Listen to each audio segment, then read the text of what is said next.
Hello students, welcome to Eklavya Snatak. बच्चों, आज की इस वीडियो में देखेंगे हम सब्जेक्ट फाइनेंस फॉर एवरीवन, यानी प्रत्येक के लिए वित्त। सेमेस्टर 1 से सेमेस्टर 6 तक जो भी बच्चे हैं उनके लिए इंपॉर्टेंट सब्जेक्ट है ये। सभी जितने भी आपके यूजी कोर्सेज हैं उन सब में ये सब्जेक्ट आता ही आता है, चाहे वो डीयू हो गया, सोल डीयू हो गया या आपका एनसी वेब हो गया।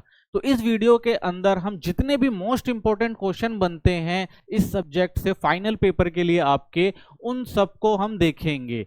अगर आप ये वीडियो देख लेंगे तो लगभग आपको पता लग जाएगा कि आखिर इस सब्जेक्ट में किस प्रकार के क्वेश्चन पूछे जाते हैं। आप हमारा टेलीग्राम चैनल जरूर ज्वाइन कर लें जो एकलव्य स्नातक फर्स्ट नाम से है। यहाँ पर आपको पीडीएफ नोट्स प्रोवाइड करा दिए जाएंगे। साथ ही आप हमें इंस्टाग्राम पर फॉलो कर सकते हैं। हमारा यूजर आईडी है एकलव्य स्टडी पॉइंट। तो जो भी आपके क्वेश्चन है आप हमसे यहाँ पर पूछ सकते हैं। चलिए हम शुरू करते हैं अपने क्वेश्चंस जो पेपर में आते हैं और कई बार आए हुए हैं। तो पहला क्वेश्चन जो बनता है आपका, वित्तीय साक्षरता क्या है? वित्तीय साक्षरता के दायरे और महत्व को संक्षेप में समझाइए। यानी वित्तीय साक्षरता क्या होती है, ये किस लिए जरूरी है और इसका क्या महत्व होता है।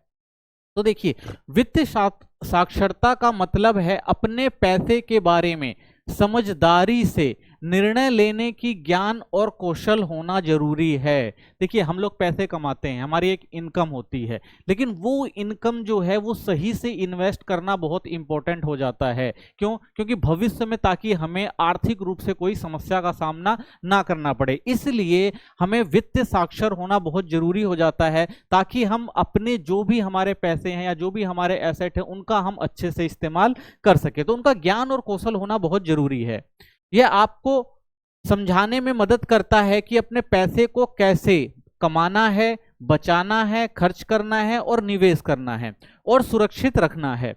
वित्तीय रूप से साक्षर व्यक्ति जानता है कि रोजमर्रा की जिंदगी में पैसे को समझदारी से कैसे संभालना है। यानी एक वित्तीय साक्षर जो व्यक्ति होता है वो अच्छे से जानता है कि कैसे पैसा कमाना है, कैसे बचाना है, कैसे खर्च करना है और कहाँ निवेश करना है। तो वित्तीय साक्षर व्यक्ति को ये सारी नॉलेज होती है ताकि वो अपने एसेट का सही से इस्तेमाल कर सके। ठीक है ना? तो पैसे को समझदारी से संभालने का काम वही अच्छे से कर सकता है जो एक व्यक्ति वित्तीय साक्षर हो, यानी उसे क्या हो, फाइनेंशियल लिटरेसी आती हो, यानी उसे अच्छे से समझ में आता हो कि जो भी उसके पास संसाधन है उनका वो कैसे यूज करेगा ताकि भविष्य में उसे आने वाली परेशानियां ना हो। वित्तीय साक्षरता का दायरा क्या है? तो देखिए, वित्तीय साक्षरता हमारे वित्तीय जीवन के कई महत्वपूर्ण क्षेत्रों को कवर करती है, जैसे बजट बनाना, अपनी आय और खर्चे की योजना बनाना ताकि आप अपनी कमाई से अधिक खर्च ना कर दें। ठीक है? यानी वित्तीय साक्षरता क्या सिखाता है? हमें बजट बनाना सिखाता है। भाई, अगर हम अच्छा बजट बनाएंगे तो हमें पता होगा कि हम अपने पैसे का कहाँ इस्तेमाल कर रहे हैं ताकि भविष्य में हमें कोई समस्या ना हो। बचत आपातकालीन या भविष्य की जरूरतों के लिए पैसा बचाने के महत्व को समझाता है। बचत बहुत जरूरी होती है क्योंकि भाई कई बार ऐसी स्थितियां आ जाती हैं जब आपको क्या होता है, पैसे की कमी होती है। अगर आपकी सेविंग नहीं है, बचत नहीं है, तो उन जरूरतों को आप कैसे पूरा करोगे कम पैसे में? ठीक है? तो इसलिए बचत है तो भविष्य की जरूरतों के लिए बहुत महत्वपूर्ण हो जाती है। तो इसीलिए बचत को समझना भी बहुत जरूरी है। बैंकिंग, एक बैंक खाता, एटीएम और ऑनलाइन बैंकिंग का सुरक्षित तरीके से उपयोग करना, यह हमें सिखाती है वित्तीय साक्षरता। क्रेडिट और ऋण, पैसे उधार लेने के जिम्मेदार तरीके सिखाना और क्रेडिट कार्ड और ब्याज दरों को का काम समझना। यानी जो वित्तीय साक्षरता वो हमें समझाती है कि भाई अगर हम बैंक में पैसा अपना जमा करा रहे हैं तो कैसे हम पैसा निकालेंगे, ऑनलाइन बैंकिंग वगैरह क्या होती है, साथ ही क्रेडिट क्या होता है, पैसे उधार कैसे मिलते हैं और पैसे को जब हमने उधार में लिया उसका इस्तेमाल कैसे करना है, उसको समय पे चुकाना है। ये सारी चीजें जो नॉलेज होती हैं वो हमें कहाँ से मिलती हैं? वित्तीय साक्षरता से ही मिलती हैं। निवेश, ये जानना कि आप अपने पैसे को निवेश के विकल्पों से कैसे, फिक्स्ड डिपॉजिट हो गया, आपका स्टॉक्स हो गया, म्यूचुअल फंड्स के जरिए कैसे बढ़ा सकते हैं। तो ये सारी चीजें कहाँ से आपको समझ में आती हैं? जब आप वित्तीय साक्षर होते हैं। बीमा, यह समझाना कि आप बीमा का उपयोग करके खुद और अपने परिवार को होने वाली जो वित्तीय हानियां होती है भविष्य की, उससे कैसे बचा सकते हैं। रिटायरमेंट प्लानिंग कर सकते हैं आप, अपने भविष्य के लिए तैयारी करना ताकि जब आप काम करना बंद कर दें तो आपके पास पर्याप्त पैसा हो। तो ये सारी चीजें आपको कहां से आएंगी? ये सारी चीजें आपको जब आप वित्तीय रूप में साक्षर होंगे, आपको फाइनेंशियल लिटरेसी आती होगी, आपको अपने पैसे को कैसे इस्तेमाल करना है ये समझ में आता होगा, तभी ये सारी चीजें आप अच्छे से कर पाएंगे। वित्तीय साक्षरता का महत्व क्या है? बेहतर पैसे का प्रबंधन, यह आपके खर्चों को नियंत्रित करने, अधिक बचत करने और कर्ज से बचाने में मदद करती है, ठीक है ना। क्योंकि अगर आपके पास आपको पता है भाई अपने पैसे को कहाँ पे इस्तेमाल करना है, कैसे उसको यूज करना है, तो आप क्या कर सकते हैं, आने वाली परेशानियों से बच सकते हैं और अपने पैसे का अच्छे से प्रबंधन कर सकते हैं। वित्तीय समस्याओं से बचाव, यह आपको अधिक खर्च करने या बहुत सारे ऋण लेने से, जो लेने के बाद जो लोग जाल में फंस जाते हैं उससे बचाने का काम करता है। स्मार्ट निर्णय लेना, जब आप कुछ खरीदने, ऋण लेने या निवेश करने का निर्णय लेते हैं तो आप सूचित विकल्प बना सकते हैं कि भाई आपको कहां ज्यादा फायदा है, तो आप इसका भी विकल्प देख सकते हैं, यानी स्मार्ट निर्णय ले सकते हैं आप। वित्तीय स्वतंत्रता, आपको अपनी वित्तीय जरूरतों के लिए दूसरों पर निर्भर होने की आवश्यकता नहीं होती, क्योंकि आपने पहले से प्लानिंग करी होती है। तो आपको जब समय या आपातकालीन स्थितियां आती है, जब समस्याएं आती है, तो आपके पास इतनी सेविंग होती है या आपके पास इतने एसेट होते हैं कि आप उन समस्याओं से आसानी से निपट सकते हैं। मानसिक शांति, यह पैसे से जुड़े तनाव को कम करता है, क्योंकि आपको पता होता है कि वित्तीय स्थिति में कैसे संभालना है। तो ये क्या होता है, एक मानसिक शांति देती है। अगर आपको कभी समस्या का सामना करना भी पड़ता है तो आपका माइंड जो होता है वो बिल्कुल शांत रहता है, क्योंकि आपको पता है कि आपने सारी मैनेजमेंट पहले से कर रखी है, ठीक है। तो ये क्या देता है, मानसिक शांति भी देती है कि जब आप वित्तीय साक्षर होते हैं और आपको हर चीज की नॉलेज होती है तो आप हर चीज को पहले से सोच समझ कर चलते हैं।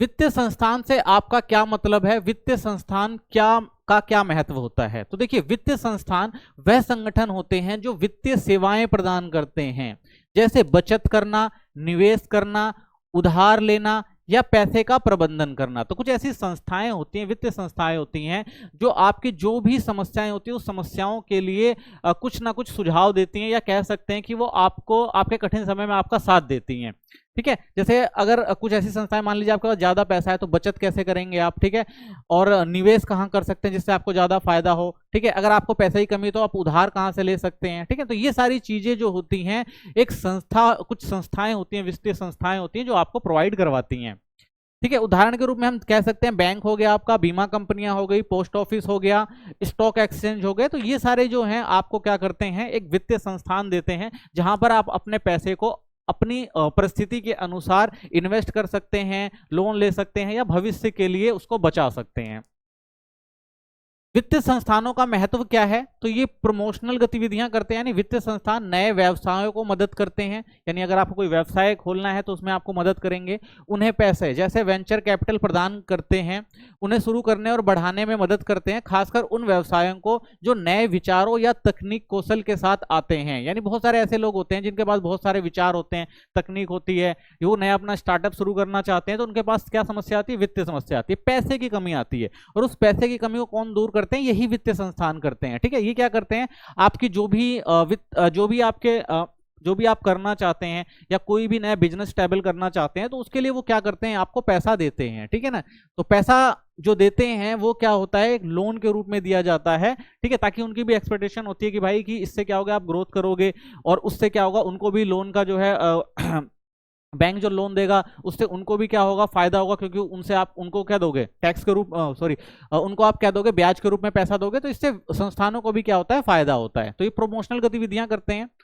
इंफ्रास्ट्रक्चर सुविधाएं देते हैं, ये संस्थान महत्वपूर्ण चीज जैसे सड़क, टेक पार्कों और औद्योगिक क्षेत्रों में निर्माण में भी मदद करते हैं, जो व्यवसायों के विकास के लिए जरूरी होती है। तो सरकारें भी क्या करती हैं, सरकारों के लिए भी ये काम करती हैं, बहुत सारी जो इंफ्रास्ट्रक्चर सुविधाएं जो होती हैं वो प्रदान करती हैं।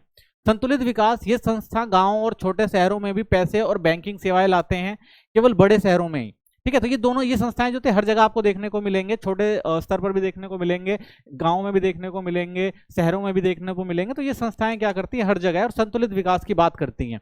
इससे गरीब या कम विकसित क्षेत्रों का विकास और सुधार होता है, यानी जिन क्षेत्रों में पैसे की कमी है, चाहे वो ग्रामीण क्षेत्र हो गए, चाहे वो शहरी क्षेत्र हो गए, तो ये संस्थान क्या करते हैं, उनको पैसे मुहैया करवाने की कोशिश करते हैं, जिससे ये भी क्या कर सके, अपना आर्थिक विकास कर सके। रोजगार सृजन, उद्योगों को फंडिंग करके और फैक्ट्रियां बनाकर वित्तीय संस्थान शिक्षित और कुशल व्यक्तियों के लिए रोजगार सृजन करने में मदद करते हैं, ठीक है। क्योंकि वित्तीय संस्थान क्या करते हैं, फंडिंग करते हैं ना उन उद्योगों को, जिन उद्योगों का विकास हो सके, और उन उद्योगों का अगर विकास होगा तो लोगों को क्या मिलेगा, रोजगार वगैरह भी मिलेगा। तो ये भी क्या होता है, एक फायदे पहुंचाती हैं संस्थाएं, रोजगार का भी सृजन करती हैं। वित्तीय संस्थानों के कार्य, तो वित्तीय संस्थानों के कार्य क्या होते हैं, किस तरह से ये मदद करते हैं? तो सबसे पहला काम जो इनका होता है ऋण देना। वित्तीय संस्थान लोगों और व्यवसायों को आवश्यकता और विकास के लिए पैसा प्रदान करते हैं, यानी अगर किसी व्यक्ति को जरूरत है तो भी लोन मिल जाता है, और किसी को व्यवसाय की जरूरत है, व्यवसाय के लिए पैसा चाहिए, तो वहां से भी इनको क्या मिलता है, ऋण मिलता है।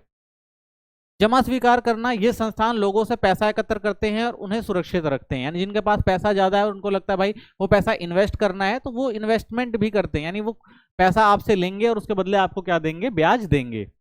पैसा निवेश करना, एकत्रित किए गए पैसे का उपयोग सुरक्षित और लाभकारी स्थानों में निवेश करने के लिए किया जाता है। तो ये संस्थान क्या करते हैं, जो भी पैसा इनके पास एकत्रित होता है ये सुरक्षित और लाभकारी स्थानों में निवेश करते हैं, ठीक है, ताकि उससे क्या हो, इंफ्रास्ट्रक्चर डेवलपमेंट हो, ठीक है, और नए उद्योग लग सके और लोगों का फायदा भी हो सके, तो इसलिए वो क्या करते हैं, पैसे को निवेश करते हैं, ठीक है ना, यानी दूसरों लोगों को देकर और जो डेवलपमेंट है वो सारे काम करवाते हैं। भुगतान में सहायता करना, ये संस्थान पैसे भेजने और प्राप्त करने को सरल बनाते हैं, जैसे कार्ड, यूपीआई आदि का उपयोग। तो इन संस्थानों का काम क्या भाई, अगर किसी को पैसे की जरूरत है और जल्दी जरूरत है तो ये कुछ ऐसी व्यवस्था करते हैं जिससे आप लोगों को कम समय में जल्दी से जल्दी धनराशि प्राप्त हो सके, ठीक है, जैसे कार्ड वगैरह होता है ना, यूपीआई वगैरह आजकल आपने देखा होगा, तो इन सबसे क्या होता है कि बड़ी आसानी से पैसे का लेन देन हो जाता है। बचत का प्रबंधन करना, यह संस्थान लोगों को अपनी बचत को सुरक्षित रखने और बढ़ाने में मदद करते हैं, यानी जिनके पास पैसा ज्यादा है और वो एक सेफ जगह चाहते हैं तो ये संस्थान उनको सेफ जगह देते हैं ताकि वो अपना पैसा एक जगह रख सके और बदले में उनको क्या मिल सके, ब्याज भी मिलता है, जिससे उनको थोड़ा फायदा होता है। सलाह देना, ये संस्थान करों, बचतों, रिटायरमेंट की योजना बनाने में मदद करते हैं, ठीक है, ये संस्थान क्या करते हैं भाई, अगर आपको कर बचाना है तो बताते हैं कहाँ इन्वेस्टमेंट करना है, बचतों को कैसे बचत करना है, कहाँ पैसा लगाना है, रिटायरमेंट के लिए बहुत सारे प्लान, तो ये क्या करते हैं, सलाह देते हैं कि भाई आप कहाँ पर अपना पैसा लगा के सुरक्षित रख सकते हैं और आपको ज्यादा भविष्य में फायदा हो।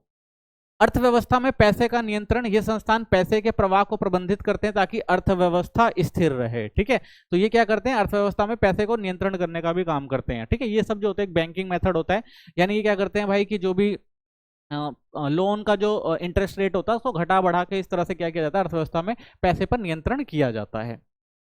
रिटायरमेंट पेंशन का समर्थन करना, ये संस्थान लोगों को वृद्धावस्था के लिए पैसे बचाने में मदद करते हैं, ठीक है, तो ये संस्थान क्या करते हैं, लोगों को बताते हैं कि भाई कि वृद्ध अवस्था में आप एक ऐसा प्लान ले जिससे आप जब आप रिटायरमेंट होंगे तो आपको क्या होगा, वित्तीय रूप से किसी के ऊपर निर्भर नहीं रहना पड़ेगा, आप इंडिपेंडेंट रहेंगे और सारा खर्चा जो होगा वो कौन देता है, लास्ट में ये संस्थान दे देते हैं, ठीक है ना, एक राशि देते हैं निश्चित, जिससे उनकी जो रोजमर्रा की जरूरत होती है वो पूरी हो सके रिटायरमेंट के बाद।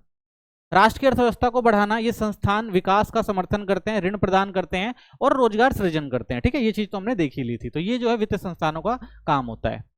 बैंकिंग संरचना का वर्णन कीजिए, तो भारत के अंदर जो बैंकिंग संरचना है वो किस तरह से काम करती है, तो देखा जाए भारत के अंदर जो बैंकिंग संरचना है वो सबसे पहले हमारे यहाँ सेंट्रल बैंक होता है जिसे हम आरबीआई कहते हैं, ठीक है, फिर उसके बाद आते हैं हमारे तीन तरह के जो बैंक होते हैं, एक पब्लिक सेक्टर बैंक होते हैं, ठीक है, दूसरा हमारा होता है प्राइवेट सेक्टर बैंक, तीसरा होता है हमारा फॉरेन बैंक, ठीक है, तो ये हमारे जो कमर्शियल बैंक कहा जाता है इनको, ठीक है, और दूसरा जो आपका आता है वो आता है कोऑपरेटिव बैंक्स आते हैं, जो रूरल एरिया होते हैं, यानी जो ग्रामीण बैंक होते हैं, जो शहरी लोगों को क्या करते हैं, ऋण देने का काम करता है ताकि वो अपनी जरूरतों को पूरा कर सके, ठीक है, तो ये हमारी जो है वो बैंकिंग संरचना है, ठीक है, इसको अच्छे से समझते हैं।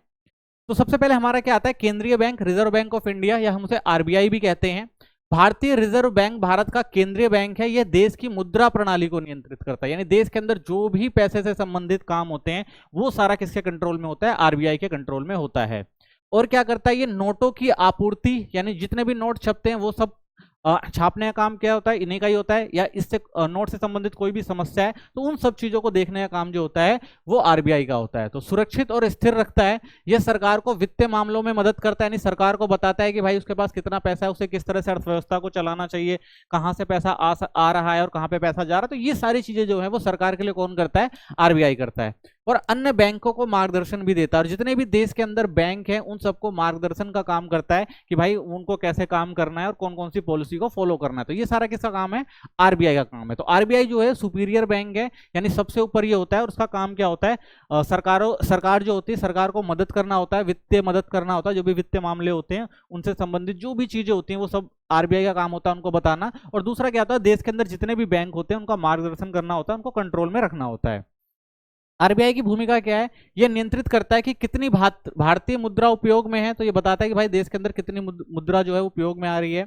यह सरकार के पैसे का प्रबंधन करता है। तो जो भी गवर्नमेंट का पैसा होता है उन सब का प्रबंधन का काम भी किसका होता है? आरबीआई का होता है।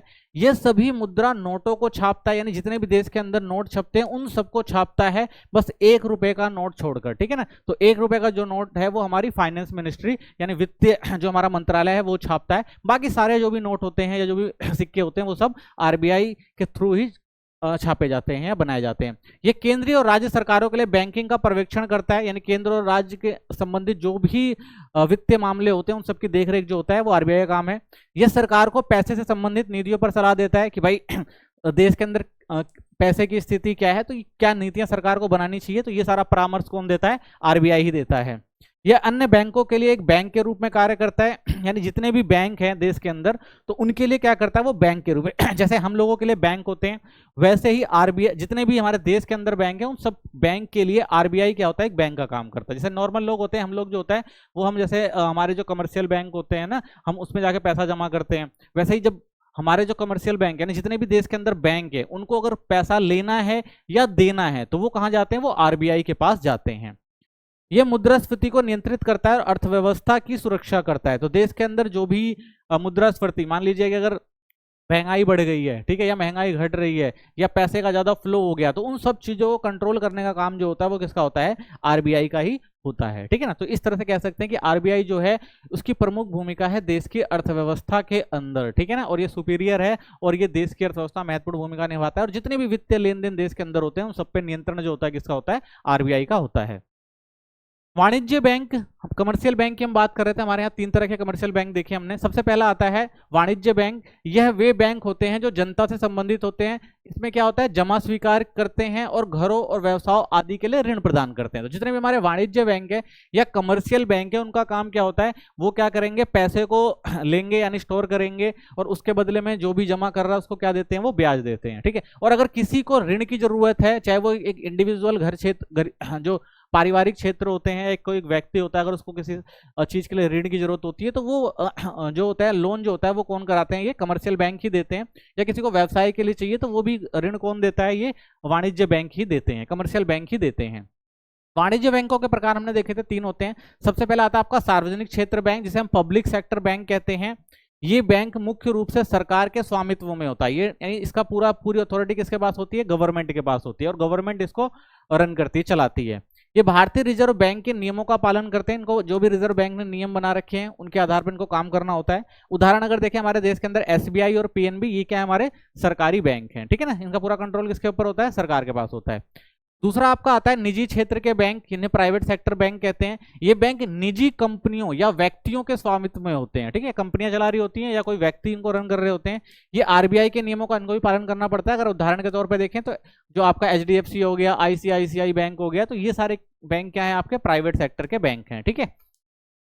फिर कुछ विदेशी बैंक में आपको हमारे देश के अंदर देखने को मिलेंगे। इनका मुख्यालय दूसरे देश में होता है, यानी इनका हेडक्वार्टर जो होगा वो दूसरे देश के अंदर होता है, लेकिन ये भारत के अंदर चल रहे होते हैं और आरबीआई के नियमों के तहत इन्हें काम करना होता है। तो आरबीआई ने जो नियम बनाए हैं, अगर इस देश के अंदर कोई विदेशी बैंक है तो उसको नियमों के आधार पर ही चलना पड़ता है। जैसे एचएसबीसी हो गया, स्टैंडर्ड चार्टर्ड बैंक हो गए, तो ये सारे क्या है? आपके विदेशी बैंक हैं ये सारे, ठीक है। लेकिन इनकी जो मुख्य शाखा होती है, प्रमुख शाखा होती है, वो विदेशों में होती है, लेकिन ये यहाँ पर बैंक खोलकर और उनको रन करवा रहे होते हैं, तो इसलिए इनको क्या कहा जाता है? विदेशी बैंक कहा जाता है। सहकारी बैंक दूसरा हमने देखा था, एक वाणिज्य बैंक थे। अब देखते हैं हम सहकारी बैंक। सहकारी बैंक क्या होते हैं? ये छोटे बैंक होते हैं जो अपने सदस्य जैसे समान हितों वाले लोगों के समूह के स्वामित्व में होते हैं। ये छोटे छोटे व्यवसायों और किसानों की मदद करते हैं, खासकर ग्रामीण क्षेत्रों में। तो जो कोऑपरेटिव बैंक होते हैं, आपके सहकारी बैंक होते हैं, ज्यादातर आपको गांव में देखने को मिलेंगे। गांव की जो छोटी मोटी समस्याओं को दूर करने के लिए बनाए जाते हैं, किसानों और व्यवसायों में मदद करते हैं ये छोटे छोटे बैंक जो होते हैं। सहकारी बैंकों के प्रकार, सहकारी बैंक जो होते हैं ये बैंक शहरों और कस्बों में पाए जाते हैं। तो पहला आपका शहरी सहकारी बैंक हो गया, जो शहरों और कस्बों में पाए जाते हैं। ये छोटे व्यवसाय और अर्ध शहरी क्षेत्रों को लोगों की मदद करते हैं, यानी जो भी छोटे क्षेत्र में जो भी जरूरत होती है व्यवसायों से संबंधित, वो सारा काम जो करते हैं वो जो शहरी सहकारी बैंक करते हैं। दूसरा आपका आता है ग्रामीण सहकारी बैंक, जिसे रूरल कोऑपरेटिव बैंक कहते हैं। ये किसानों और गांव वासियों की मदद करते हैं, जो गांव में किसान होते हैं, ठीक है ना, और उनकी जो छोटी मोटी जरूरतें होती हैं, जिनके लिए उनको लोन की जरूरत होती है, तो ये मुहैया करवाते हैं। ये केवल कृषि के लिए नहीं ऋण प्रदान करते हैं। तो ज्यादातर ये लोग क्या कृषि के लिए ही ऋण प्रदान करते हैं। तो कृषि एक इंपॉर्टेंट चीज होती है एक देश के अंदर। तो ये लोग क्या करते हैं भाई, कृषि से संबंधित जो भी समस्या होती है, उनके पास पैसे नहीं होते हैं, तो उनको क्या करते हैं, ये ऋण प्रदान करते हैं। ये केवल अपने सदस्यों से पैसा ले सकते हैं। तो इनका ये भी होता है कि भाई ये सिर्फ किससे लेते हैं, अपने सदस्यों से पैसा लेते हैं। तो नेक्स्ट क्वेश्चन है हमारा कि बीमा क्या है, बीमा के बुनियादी सिद्धांत क्या हैं। बीमा एक वित्तीय उत्पाद है जो लोगों को वित्तीय हानि से बचाता है। यदि कुछ बुरा होता है, जैसे मान लीजिए दुर्घटना हो गई, बीमारी हो गई या कोई और क्षति हो गई, तो बीमा लागत को कवर करने में मदद करती है। यानी बीमा जो होती है एक तरह से भविष्य को ध्यान में रखते हुए कि भाई भविष्य में कुछ अनिश्चितताएं ना हो जाएं, कोई समस्याएं ना हो जाएं, तो उसके लिए हम पहले से क्या करते हैं, प्लान करके चलते हैं, ताकि भविष्य में अगर कोई भी समस्या आए तो हमारे ऊपर वित्तीय बोझ ना पड़ सके, ठीक है, और हमें किसी समस्या का सामना ना करना पड़े। तो इसके लिए क्या होता है, बहुत सारी बीमा कंपनियां होती हैं जो क्या होती है, एक प्रीमियम लेती हैं हर साल या 6 महीने पे, और उसके बाद वो क्या करती हैं, आपको कवर देती हैं। कवर क्या देती हैं कि जो भी आपकी ये समस्याएं होंगी, जो भी ये घटनाएं होंगी, उनको कौन बेयर करेगा, उनको करेगी वो कंपनी। तो भारत में विभिन्न प्रकार की बीमा है, जैसे जीवन बीमा, लाइफ इंश्योरेंस। यह परिवार को पैसे प्रदान करती है यदि व्यक्ति की मृत्यु हो जाती है या किसी निर्धारित अवधि के बाद।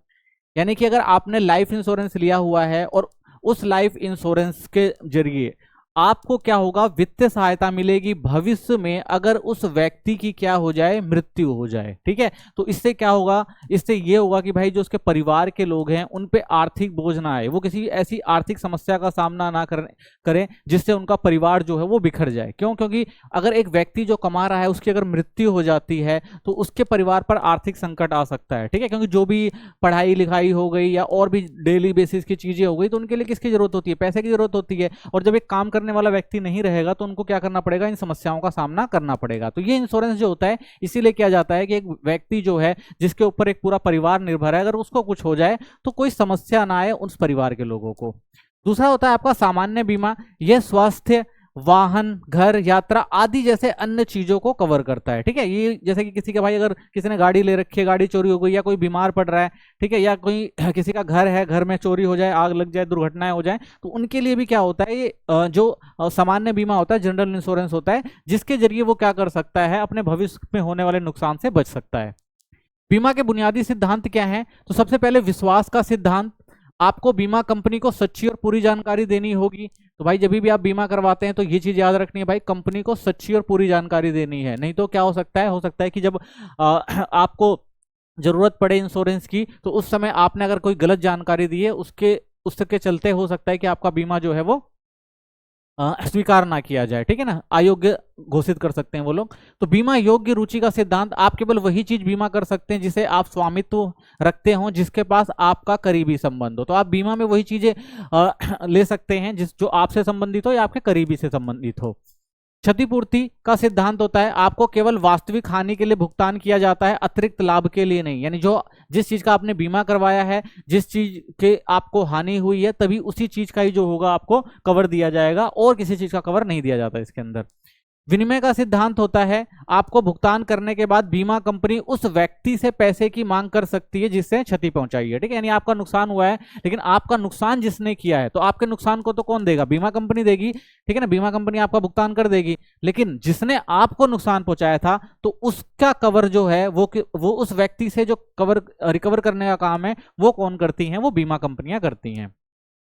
योगदान का सिद्धांत, यदि आपके पास एक से अधिक बीमा पॉलिसी है तो सभी बीमाकर्ता मिलकर खर्च साझा करेंगे, ठीक है। यानी आपने ज्यादा बीमा पॉलिसी ले रखी है तो सारी कंपनियां मिलकर जो भी आपका नुकसान हुआ है वो मिलकर ही साझा करेंगी और उस खर्चे को पूरा करेंगी। नई सरकारी बीमा योजनाएं, तो बहुत सारी गवर्नमेंट ने भी बीमा योजनाएं चलाई हुई हैं भारत के अंदर। तो सरकार किसानों, वरिष्ठ नागरिकों और गरीबों को कई बीमा और पेंशन योजनाओं के माध्यम से समर्थन प्रदान करती है। ये योजनाएं वित्तीय सुरक्षा, बीमा और पेंशन प्रदान करने में मदद करती है। तो गवर्नमेंट ने भी बहुत सारी योजनाएं चला रखी हैं ताकि भाई कुछ ऐसे लोग होते हैं जिनको बहुत सारी समस्याएं हो सकती हैं, जैसे किसान हो गए देश में, या वरिष्ठ नागरिक हो गए, या गरीब हो गए, जिनके पास भाई उतना पैसा नहीं होता है कि वो अपनी अनिश्चितताओं को पूरा कर सके। तो इसलिए गवर्नमेंट ने बहुत सारी ऐसी स्कीम निकाली है ताकि कम दाम में इनको भी वो सारी सुविधाएं मिल सके, उनको भी इंश्योरेंस मिल सके। तो इसमें पहला आप देखेंगे प्रधानमंत्री फसल बीमा योजना आती है, पुनर्गठित मौसम आधारित फसल बीमा योजना है, यह योजना किसानों के लिए प्राकृतिक आपदाओं, कीटों और बीमारियों से फसलों की सुरक्षा के लिए की जाती है। तो नॉर्मली ये किसानों के लिए होती है और मेन मकसद यही होता है कि भाई अगर किसान की फसल खराब हो जाए तो फसल खराब होने के बाद उसके ऊपर वित्तीय बोझ ना पड़े, इसलिए गवर्नमेंट ये बीमा योजना करवाती है ताकि उनको जो है वो पैसा मिल सके जिससे वो अपना परिवार चला सके। लक्ष्य क्या होता है? अगर फसलें विफल हो जाती हैं तो बीमा प्रदान करना, आय को स्थिर रखना, ठीक है, क्योंकि अगर फसल खराब हो गई, किसान की जो आय का साधन होता है वो फसल होती है, अगर फसल खराब हो जाएगी तो बेचारों को बहुत ज्यादा नुकसान हो जाएगा, तो उनकी आय स्थिर रहे ताकि वो अपनी रोजमर्रा की जरूरतों को पूरा कर सके। कृषि को बढ़ावा देना होता है ताकि जो किसान है वो कृषि करते रहें, ये नहीं कि भाई अगर उनकी फसल खराब हो रही है तो वो कृषि करना छोड़ दे, क्योंकि इससे देश को नुकसान हो सकता है।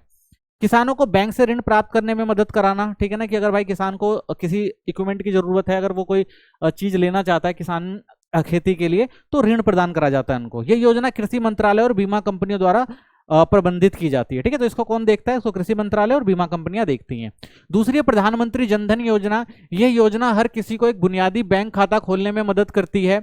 यह वित्तीय साक्षरता, बचत, बीमा और पेंशन को बढ़ावा देती है, ठीक है। तो गवर्नमेंट ने एक स्कीम निकाली थी भाई कि सबका एक बैंक अकाउंट होना ही चाहिए, तो इसलिए जनधन योजना शुरू करी गई थी। मेन मकसद ये था कि भाई हर उस तबके के लोग को जिनकी पहुंच बैंक तक नहीं है उनको पहुंचाना था, और जितने भी लाभ हैं वो बैंक के थ्रू उन लोगों को देना था। जैसे आपकी बचत हो गया, बीमा, पेंशन वगैरह हो गई, तो ये सब डायरेक्ट किस में जाए? खाते में जाए। तो खाता धारकों को एक मुफ्त रुपए डेबिट कार्ड और दुर्घटना बीमा भी दिया जाता है। तो उनको क्या है? रुपए डेबिट कार्ड दिया जाता है, यानी जब वो चाहे तो पैसा कहीं से निकाल सकते हैं एटीएम मशीन से। साथ ही उनको दुर्घटना बीमा दिया जाता है, अगर कोई समस्या, अगर उनकी कोई दुर्घटना हो जाती है तो जो उनके परिवारजन है उनको एक बीमा राशि दी जाए। प्रधानमंत्री सुरक्षा बीमा योजना। यह योजना 18 से 70 वर्ष तक के लोगों के लिए दुर्घटना बीमा प्रदान करती है। यह दुर्घटनाओं के कारण मृत्यु या पूर्ण विकलांगता को कवर करती है। तो इसके अंदर अगर भाई किसी की 18 से 70 के बीच में कोई एक व्यक्ति है जिसके साथ अगर दुर्घटना हो जाए, अगर उसकी मृत्यु हो जाए या वो विकलांग हो जाए, तो इसमें क्या किया जाता है? एक निश्चित राशि तय की गई है, उसके अनुसार उस व्यक्ति को या उसके परिवार वालों को दे दी जाती है। प्रीमियम व्यक्ति के बैंक खाते से स्वचालित रूप से सालाना डेबिट होता रहता है, ठीक है ना। तो अगर प्रीमियम इसमें करा दिया जाता है, यानी हर महीने जो एक निश्चित राशि होती है वो आपके बैंक अकाउंट से अपने आप कटती रहती है, और ये बीमा पॉलिसी जो है वो चलती रहती है। प्रधानमंत्री वय वंदन योजना। यह योजना वरिष्ठ नागरिक 60 वर्ष से अधिक उम्र के लिए एक पेंशन योजना है।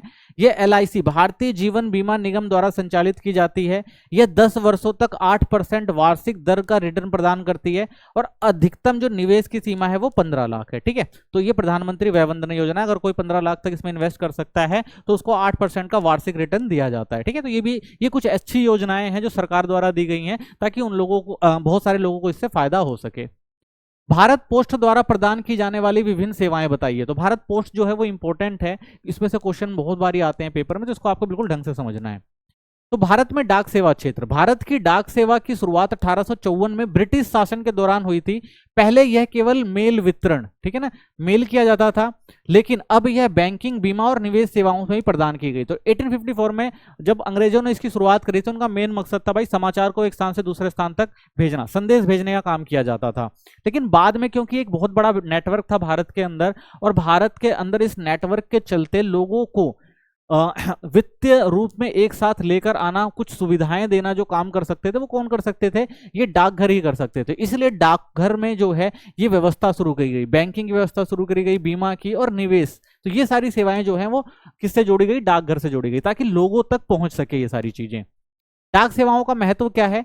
निवेश विकल्प। डाकघर सुरक्षित बचत और निवेश योजनाएं प्रदान करता है, ठीक है। तो इसके अंदर क्या होता है? बहुत सारी बचत योजनाएं आती हैं, जैसे PPF हो गया, अगर दीर्घकालीन तक आपको इसमें पैसा जमा कराना है तो इसमें आपको मदद करती है। NSSC होता है, यानी कुछ कम समय, आपको मध्यम समय के लिए अगर पैसे जमा कराने हैं उससे अच्छा रिटर्न मिल जाता है, ठीक है ना।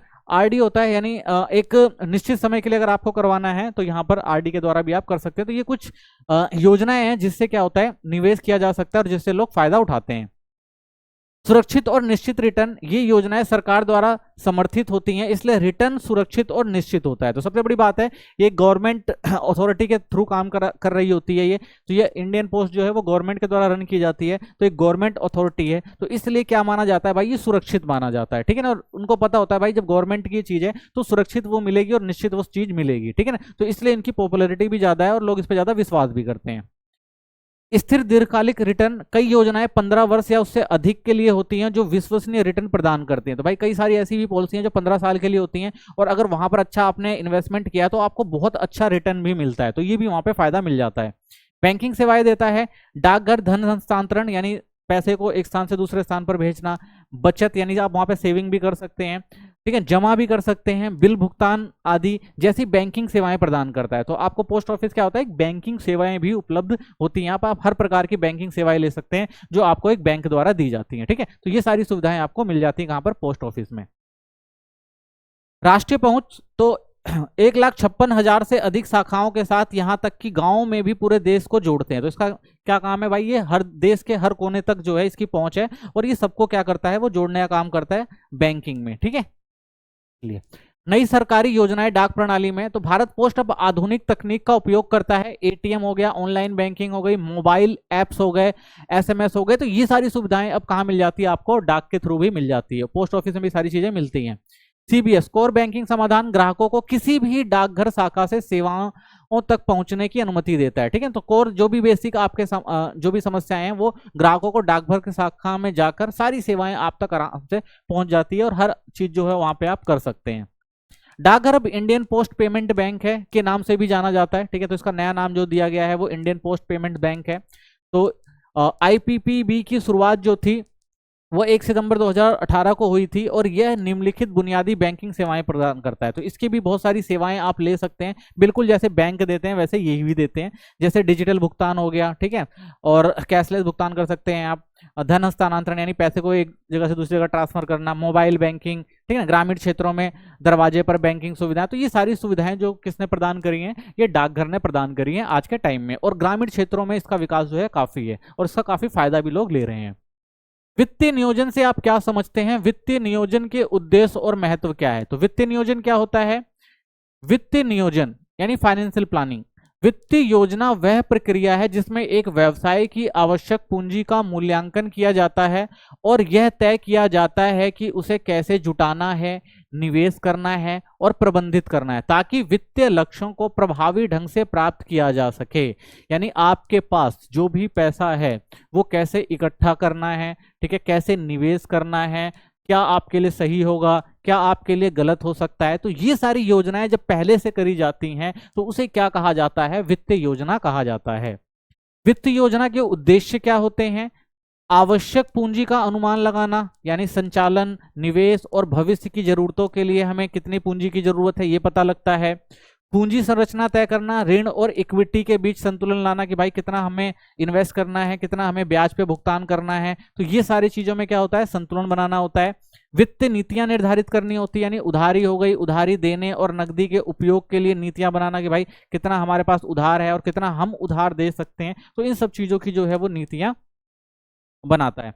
संसाधनों का अधिकतम उपयोग करना, सीमित धन का प्रभावी और सस्ता उपयोग सुनिश्चित कराता है कि भाई आपके पास अगर पैसे कम है, आपकी जरूरतें ज्यादा हैं, तो हम उनको कैसे मैनेज कर सकते हैं। ये सारी चीजें जो है हमें वित्तीय योजना के तहत समझ में आ जाती हैं। वित्तीय योजना का महत्व क्या है, आवश्यक पूंजी की उपलब्धता सुनिश्चित करना कि भाई जितनी पूंजी है उसको हम कैसे उपलब्ध करा सकें, आय और खर्चों के बीच संतुलन कैसे बनाया जाए, निवेशकों का विश्वास बनता है, ठीक है, तो निवेशक जो होते हैं वो विश्वास बनाते हैं इसमें, व्यवसाय के विकास और विस्तार का समर्थन करता है कि भाई किस तरह से हम अपने व्यवसाय का विकास कर सकते हैं, ठीक है ना, उसको कैसे स्थिर रख सकते हैं, ठीक है। तो ये सारी चीजें जो हमें वित्तीय योजना से पता लगती हैं।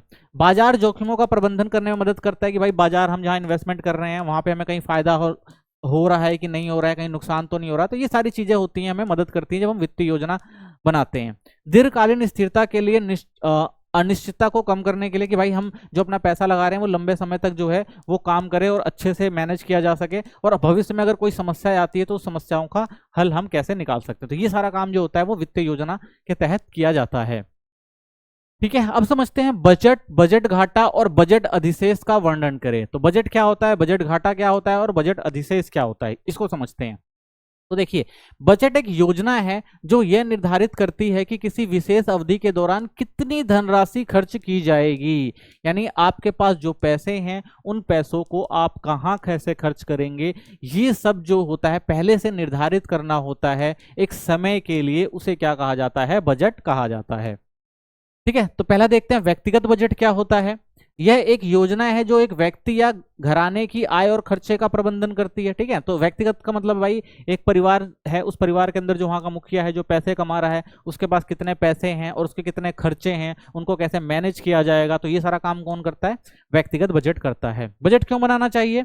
यह खर्चों को नियंत्रित करने, पैसे बचाने, कर्ज से बचने और आपातकाल स्थिति के लिए तैयारी करने में मदद करता है। तो बहुत इंपॉर्टेंट है बजट बनाना। क्यों? क्योंकि इससे क्या कर सकते हैं आप? अपने पैसे बचा सकते हैं, जो बेफजूल खर्ची है उसको रोक सकते हैं, आप कर्ज से बच सकते हैं, और अगर भविष्य में कोई समस्या आती तो उसके लिए आप पहले से तैयार रहते हैं सेविंग के साथ।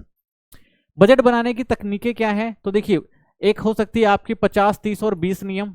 ये क्या होता है? 50% आवश्यकताओं पर खर्च करें, 30% इच्छाओं पर खर्च करें और 20% बचत पर खर्च करें। ठीक है, एक ये हो सकता है तकनीक। एक होता है आपका 80-20 नियम। इसके अंदर क्या होता है? पहले 20% आप बचा लें, फिर बाकी खर्च करें। आंशिक बचत खाते क्या होते हैं?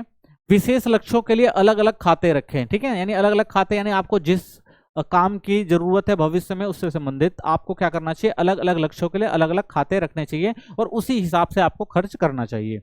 लिफाफा विधि, श्रेणियों के लिए नगद का उपयोग करें ताकि अधिक खर्च से बच सकें। ठीक है, यानी आपको जो खर्चा करना चाहिए वो ज्यादातर नगद रूप में करना चाहिए। लिफाफे बना लेने चाहिए कि भाई कितना नगद पैसा मैं इस काम में इतना लगाऊंगा। ठीक है, क्यों? क्योंकि अगर आप नगद पैसा खर्च करते हैं तो आपको पता रहता है कि भाई आपने कितना खर्च किया है। ठीक है, ऑनलाइन ट्रांजेक्शन में थोड़ा खर्चा का हिसाब नहीं रह पाता है तो उसमें समस्याएं आती हैं, इसलिए लिफाफा विधि का उपयोग करना ज्यादा बेहतर होता है। शून्य आधारित बजटिंग करनी चाहिए आपको, यानी प्रत्येक डॉलर को एक उद्देश्य से सौंपा जाता है, यानी आय माइनस खर्चा करे तो जीरो आय। ठीक है, यानी समझे, यानी जितनी आय है खर्चा उसी हिसाब से करना चाहिए, उससे ज्यादा नहीं करना चाहिए, नहीं तो उससे क्या हो सकता है? भविष्य में समस्याएं आ सकती हैं। क्यों? क्योंकि आपको लेना पड़ेगा उधार, और उधार के चक्र में फंसना बहुत ज्यादा समस्या है। पारिवारिक बजट क्या होता है? यह एक साझा योजना है जो एक घराने की आय और खर्चे का प्रबंधन करती है और इसमें सभी सदस्यों को शामिल किया जाता है। ठीक है, जब परिवार का बजट होगा तो परिवार के हर सदस्यों को शामिल किया जाएगा, सबकी जो भी खर्चे हैं उनको क्या किया जाएगा? प्रबंधित किया जाएगा, उनको देखा जाएगा और उसके आधार पर खर्चा किया जाएगा। आय की सूची बनाएं, सभी स्रोतों से आय शामिल करें और सांकेतिक अनुमान का प्रयोग करें। सबसे पहले देखा जाएगा भाई जितने भी लोग हैं परिवार के अंदर, कितने लोग कमा रहे हैं, ठीक है, उनके आय के स्रोत क्या हैं, उनको सबसे पहले क्या किया जाएगा? संकेतित किया जाएगा, संकुचित किया जाएगा, अनुमान लगाया जाएगा। फिर खर्चे की सूची बनाई जाएगी। स्थिर यानी फिक्स्ड खर्चा क्या है, और परिवर्तन खर्चे को शामिल किया जाता है। फिक्स मतलब जो आपका लगना ही लगना है, जैसे आप रेंट दे रहे हैं, ठीक है ना, ये सब क्या होते हैं? आपके कुछ खर्चे जो होते हैं फिक्स होते हैं, और खाने पीना जो होता है वो क्या होता है? वो आपका वेरिएबल होता है। ठीक है ना, ये क्या होता है? परिवर्तित होता रहता है, कभी ज्यादा कभी कम। ठीक है, राशन वगैरह। ठीक है, तो इनकी सूची बनानी पड़ेगी आपको। आय और खर्चों में अंतर करें। सबसे पहले शून्य आधारित बजटिंग बताई थी ना, जितना आपका इनकम है और उसमें से जितने खर्चे माइनस करें तो जीरो होना चाहिए, ज्यादा नहीं होना चाहिए। ठीक है, तो लक्ष्य रखें, यानी हर रुपए का एक उद्देश्य होना चाहिए, यानी जो भी पैसा आप खर्च कर रहे हैं एक उद्देश्य के साथ आपको खर्च करना चाहिए। लाभ क्या होगा? बेहतर नियंत्रण रहेगा, साझा वित्तीय लक्ष्य होगा और खुली बातचीत को बढ़ावा देता है। ठीक है, तो इससे आपको पता रहेगा भाई कि बेहतर नियंत्रण रहेगा, आप पैसा कहाँ खर्च कर रहे हैं, कोई समस्या तो नहीं आ रही है। ठीक है ना, और अगर कोई समस्या आ रही है तो उसको बातचीत के द्वारा क्या किया जा सकता है? उस समस्या का समाधान किया जा सकता है। ठीक है, तो पारिवारिक बजट इसलिए इंपॉर्टेंट होता है। फिर आता है आपका व्यापार बजट। यह एक योजना है जो एक कंपनी की आय, लागत और लाभ का प्रबंधन करती है। महत्व क्या है इसका? यह संचालन की स्थिरता, विकास का समर्थन, अधिक खर्च से बचाता है। तो भाई व्यापार बजट का मतलब होता है भाई एक कंपनी है कि भाई कितनी उसकी आय है, कितनी उसकी लागत है, कितना उसका लाभ है, इसके आधार पर ही क्या करते हैं? वो किसी चीज को संचालित करते हैं या चलाते हैं। क्यों? क्योंकि भाई अगर उसको लाभ हो रहा है तो विकास हो रहा है तो खर्चा भी क्या करेगा? वो ज्यादा करेगा। लेकिन अगर क्या हो रहा है, उसे लाभ नहीं हो रहा है तो और वो खर्चा ज्यादा कर रहा है तो वो उसको सीमित करने का प्रयास करेगा, इसलिए बजट बनाना जरूरी होता है। टिप्स: उद्योग मापदंडों की जांच करें। सबसे पहले समझे भाई सामान्य लागतों को, समझे कि भाई क्या लगाया जा रहा है, कितना लगाया जा रहा है, जरूरी है कि नहीं है। ठीक है ना, स्प्रेडशीट बनाए, आय और खर्चों का अनुमान लगाए, जब भी कितनी आय हो रही है, कहाँ पे खर्चा किया रहा है, ये जरूर अनुमान लगाना चाहिए। लचीलापन रखें, अनिश्चितताओं के लिए स्थान छोड़ दें, यानी हो सकता है भाई कुछ समस्या आ सकती है, आप अगर व्यापारी हैं तो हो सकता है आपकी भाई मशीनें खराब हो जाएं, ठीक है, या और कोई समस्या आ जाए, तो उनके लिए पहले से तैयार रहना जरूरी होता है। खर्चों को घटाएं, जब आवश्यक हो खर्चों को कम करने या स्थगित करें। अगर आपको लग रहा है भाई खर्चे ज्यादा हो रहे हैं तो उनको कंट्रोल में करना जरूरी होता है। नियमित रूप से समीक्षा करें, मासिक समीक्षा की सिफारिश की जाती है भाई कि एक बार तो आप जरूर देखें कि आपका जो व्यवसाय है उसमें कितना पैसा लग रहा है, कितना खर्चा हो रहा है, कहाँ कमियां आ रही हैं, किन कमियों को दूर किया जाना चाहिए। तो समीक्षा जो होती है बहुत जरूरी होती है बजट में। आपूर्तिकर्ता से सौदे करें, नियमित रूप से बेहतर सौदे ढूंढें, हमेशा इस फिराक में रहना चाहिए कि भाई कहाँ से आपको अच्छी चीजें मिल रही हैं और सस्ती मिल रही हैं जिससे आपको फायदा हो, तो इन सब चीजों को भी आपको ध्यान में रखना चाहिए। अब आता है राष्ट्रीय बजट, एक देश का बजट, ये सबसे इंपॉर्टेंट है, इसमें से कई क्वेश्चन आते हैं। राष्ट्रीय बजट क्या है? यह एक सरकार की वार्षिक वित्तीय योजना होती है जो आय और व्यय का खाका प्रस्तुत करती है। यानी एक वित्तीय वर्ष के अंदर, एक साल के अंदर, देश के अंदर इनकम कहां से आएगी, यानी आय कहां से आएगी सरकार के पास, और सरकार को कहां कहां खर्च करना है उस साल के अंदर, उसे क्या कहा जाता है? एक देश का नेशनल बजट या राष्ट्रीय बजट कहा जाता है। प्रक्रिया क्या होती है? देखो, मंत्रालयों को परिपत्र करना होता है, तो मंत्रालयों से अनुमानों के लिए अनुरोध किया जाता है कि भाई सभी मंत्रालय अनुमान लगाए कि भाई कितना पैसा आया था और कितना पैसा आएगा और कितना पैसा खर्च किया जाएगा। समीक्षा और परामर्श होता है, विभागों और मंत्रालयों के बीच चर्चा होती है कि भाई बजट में किन किन चीजों को रखना है। कोष वितरण, संसाधनों का आवंटन किया जाता है कि भाई कितना पैसा है, संसाधन है और कहाँ पे लगाया जाना चाहिए और कहाँ से हम पैसे को ला सकते हैं और कहाँ पे पैसा खर्च कर सकते हैं, इन सब चीजों को पहले से देखा जाता है।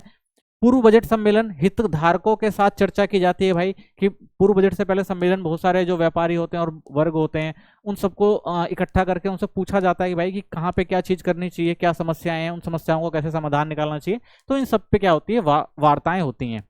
हलवा समारोह, एक दस्तावेज अंतिक्रमण, बजट तैयारी की पारंपरिक शुरुआत होती है, यानी हलवा वितरित किया जाता है जब ये बजट बनता है, ठीक है। तो एक पारिवारिक एक जो है बहुत सारी पारंपरिक चीजें चली आ रही हैं, तो ये चीज होती है, ठीक है ना। उसके बाद फिर क्या होता है कि दस्तावेज अंतिक्रमण करके और फिर उसको क्या संसद में पेश किया जाता है जाके।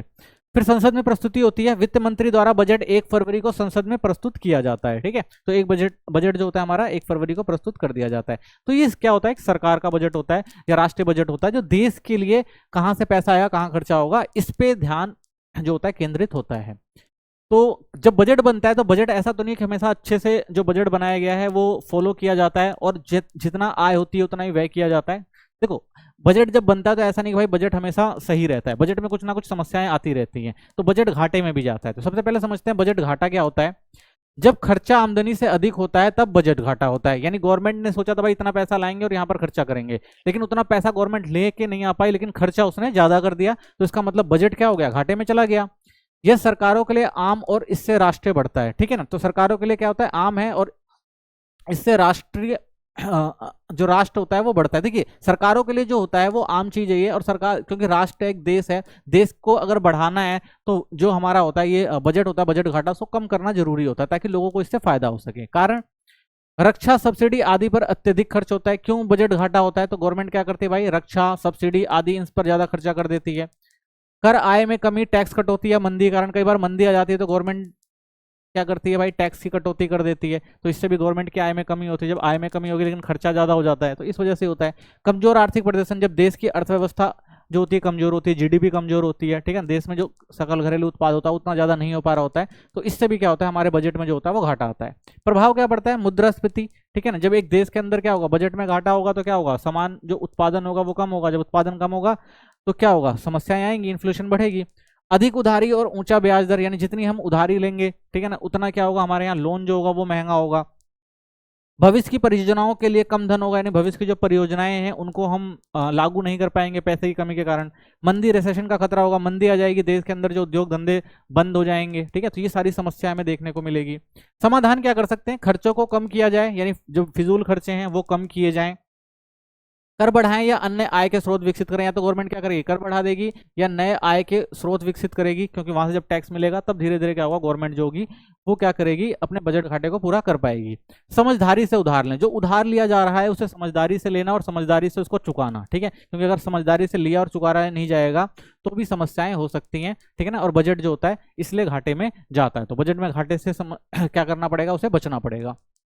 एग्जाम्पल अगर हम देखें बजट घाटा क्या होता है, यदि शीला के व्यवसाय की आय 2,50,000 थी, ठीक है ना, लेकिन खर्च उसने कितना कर दिया? 50 लाख कर दिया, तो घाटा कितना हुआ? 2,50,000 का हो गया। सिंपल सी बात है भाई, जितना आपका इनकम नहीं है उससे ज्यादा आप खर्च कर रहे हैं तो क्या होगा? वो घाटा ही होगा। ऐसे ही देश के अंदर जितनी इनकम नहीं होती, गवर्नमेंट उससे ज्यादा अगर खर्चा कर देती है तो क्या हो जाता है? बजट जो होता है वो घाटे में चला जाता है। बजट अधिशेष क्या होता है? कई बार बजट बचता अधिशेष भी देखने को मिलता है, तो उसे क्या कहते हैं? जब कोई व्यक्ति, व्यवसाय या सरकार किसी विशेष अवधि में अपनी कमाई से कम खर्चा करे तो उसे बजट अधिशेष कहते हैं। सिंपल सी बात है भाई, जितना खर्चा था उस खर्चे से कम खर्चा हुआ तो क्या कहा जाएगा? बजट अधिशेष कहा जाएगा।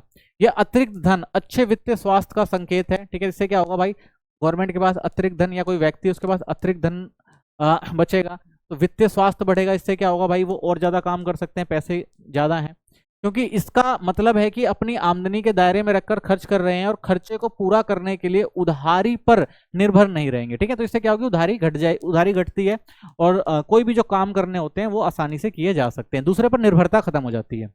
बजट अधिशेष का उपयोग कैसे किया जाता है, तो बचत करके इसे बचत खाते या आपातकालीन कोष में डालें ताकि भविष्य की जरूरतों को पूरा किया जा सके। तो इसे क्या किया जाता है भाई, बचत खाते में या आपातकालीन, यानी अगर समस्या आए तब इसका इस्तेमाल किया जाए। निवेश कर सकते हैं, इस धन का उपयोग शेयर, अचल संपत्ति या निवेशों के जरिए संपत्ति बढ़ाने के लिए भी किया जा सकता है। अगर निवेश करेंगे तो उससे क्या होगा, आपकी जो संपत्ति है वो बढ़ेगी। ठीक है, तो इसका उपयोग किस लिए कर सकते हैं, हम शेयर ले सकते हैं, ठीक है ना, अचल संपत्ति भूमि वगैरह खरीद सकते हैं, निवेश कर सकते हैं, तो इससे क्या होगा और फायदा होगा। ऋण चुकाएं, कर्ज या क्रेडिट बैलेंस को कम या समाप्त करके ब्याज भुगतान घटाएं और दीर्घकालिक वित्तीय स्थिति सुधारें। तो गवर्नमेंट क्या कर सकती है भाई, अपने ऋण चुका सकती है जिससे उनका बैलेंस ऑफ पेमेंट है वो स्थिर हो जाए, यानी दूसरे देश से जो कर्जा है वो थोड़ा कम हो जाएगा, तो उससे वित्तीय निर्भरता दूसरे देश पर घटेगी, तो हमारी जो वैल्यू होगी वो भी क्या होगी, बढ़ेगी, तो हमारी जो आर्थिक स्थिति होगी उसमें भी क्या होगा, सुधार होगा। ये क्यों अच्छा है, अधिशेष से वित्तीय स्थिरता, लचीलापन और अप्रत्याशित खर्चे का भविष्य के लक्ष्यों के लिए तैयारी मिलती है। यह जिम्मेदार वित्तीय प्रबंधन और मजबूत वित्तीय योजना को दर्शाता है। तो इससे क्या होगा भाई, आपको वित्तीय स्थिरता रहेगी, आप जैसा काम चाहें वैसा कर सकते हैं, किसी पे निर्भर नहीं रहना पड़ेगा, और अप्रत्याशित जो खर्चे हैं भविष्य में हो सकते हैं तो उनको भी हम क्या कर सकते हैं, पूरा कर सकते हैं। इसलिए बजट अधिशेष होता है वो महत्वपूर्ण होता है किसी देश के लिए, अगर उसकी जो इकोनॉमी है वो अच्छी है तो। ठीक है, तो बजट से बहुत सारे काम किए जा सकते हैं। बजट घाटे के 3 प्रकार होते हैं, तो बजट घाटे कैसे होते हैं, तो 3 प्रकार से देख सकते हैं। सबसे पहले आपका राजकोषीय घाटा आता है। राजकोषीय घाटा तब होता है जब सरकार की कुल आय उसके कुल खर्चों से कम होती है, यानी सरकार जितना कमाती है उससे ज्यादा खर्च कर देती है, तो उसे क्या कहेंगे, राजकोषीय घाटा। यानी गवर्नमेंट के राजकोष में उतना पैसा आया नहीं जितना अपने कोष से उसने क्या कर दिया, खर्च कर दिया, तो उसे क्या कहा गया, राजकोषीय घाटा। तो कैसे निकालते हैं इसको, कुल व्यय में से कुल प्राप्तियां माइनस कर देंगे, हाँ इसमें उधारी नहीं ली जाती, उधारी को छोड़कर, तो हमारा क्या निकल जाएगा, राजकोषीय घाटा। परिणाम क्या होता है, ऋण का जाल, पुराने ऋण को चुकाने के लिए नया ऋण लेना पड़ेगा। ठीक है, क्योंकि गवर्नमेंट के पास पैसा नहीं है, लेकिन अब क्या करना है भाई, पैसा तो देना है, क्यों, क्योंकि बिना पैसे काम होगा नहीं, तो पैसा कहाँ से आएगा, ऋण से आएगा। अब जब ऋण से आएगा तो क्या होगा, ब्याज देना पड़ेगा, और ब्याज क्या होगा, बढ़ता जाएगा। ऐसी स्थिति हमेशा होती रहती है, तो ऋण का जाल। मुद्रास्फीति, भारतीय रिजर्व बैंक को अधिक पैसा छापना पड़ता है, ठीक है ना, तो जो हमारा आरबीआई वो पैसा ज्यादा छापेगा, और जब ज्यादा पैसा छापेगा तो इससे क्या होगा, हमारे पैसे की वैल्यू में भी क्या आएगी, गिरावट आएगी, ये भी एक समस्या है। विदेश निर्भरता, विदेशी कर्ज या सहायता पर अधिक निर्भर होना पड़ेगा, यानी विदेशों से कर्जा लेना पड़ेगा। भविष्य की वृद्धि धीमी होती है, निवेश और विकास पर असर पड़ेगा, क्योंकि देश के अंदर पैसा नहीं होगा तो जो निवेश और विकास तो देश पे क्या होगा, उतना हो नहीं पाएगा, तो इससे क्या होगी, समस्याएं आपको देखने को मिलेगी। तो जो हमारी भविष्य की वृद्धि होगी वो क्या होगी, धीमी होगी, यानी विकास की जो वृद्धि दर होगी वो धीमी होगी। वित्त पोषण के स्रोत, तो क्या करना पड़ेगा भाई इसको पूरा करने के लिए, फाइनेंसिंग करने के लिए वही उधारी, आंतरिक या बाहरी, या देश के अंदर से उधार लो या देश के बाहर उधार लो। घाटे की वित्त पोषणता, आरबीआई द्वारा मुद्रा का सृजन कराओ भाई, कि मुद्रा बनाए आरबीआई और ज्यादा, तो उससे क्या होगा, इस समस्या को खत्म किया जा सके। तो जो राजकोषीय घाटा होता है वो क्या होता है, एक तरह से समस्या का भी कारण बनता है। दूसरा आता है आपका राजस्व घाटा। राजस्व घाटा क्या होता है, जब राजस्व व्यय राजस्व प्राप्तियों से अधिक हो जाता है, तो गवर्नमेंट क्या करती है, राजस्व से बहुत सारा पैसा कमाती है, टैक्सेस से बहुत ज्यादा पैसा कमाती है, और उस टैक्सेस से ही बहुत सारे काम किए जाते हैं। ठीक है, तो अगर गवर्नमेंट के पास उतने टैक्स नहीं आ रहे हैं जितना गवर्नमेंट क्या कर रही है, खर्चा कर रही है, तो उस समय भी क्या देखने को मिलेगा आपको, जो आपका जो राजस्व व्यय, यानी जितना आपने राजस्व व्यय से जितना पैसा कमाया नहीं, उससे ज्यादा राजस्व प्राप्तियों पर क्या कर दिया, तुमने खर्चा कर दिया, तो उससे क्या होगा, आपका राजस्व घाटा होता है। इसका मतलब है कि नियमित आय से बार बार होने वाले खर्चे पूरे नहीं हो पा रहे हैं, यानी आपका एक सोर्स ऑफ इनकम है, लेकिन उस सोर्स ऑफ इनकम से आप अपने खर्चे पूरे नहीं कर पा रहे हैं, तो उसको क्या कहा जाता है, राजस्व घाटा कहा जाता है। परिणाम क्या होता है, अव्यवस्थित वित्तीय प्रबंधन को दर्शाता है, यानी हमारी जो वित्तीय प्रबंधन है वो क्या होगा, वो अच्छे से काम नहीं कर रहा होगा।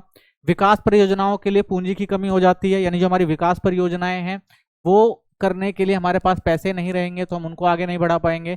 सार्वजनिक ऋण में वृद्धि होगी, यानी हमें क्या लेना पड़ेगा, और कामों को करने के लिए ऋण लेना पड़ेगा। ठीक है, तो ये वित्तीय समस्याएं आएंगी। समाधान क्या है, कर और गैर कर राजस्व बढ़ाना, यानी गवर्नमेंट क्या करेगी भाई इसके लिए, फिर अब एक ही काम है ना, वो क्या करे, ज्यादा पैसा कमाने के लिए क्या करेगी, और ज्यादा राजस्व लेगी, कर और गैर कर जितने भी आते हैं।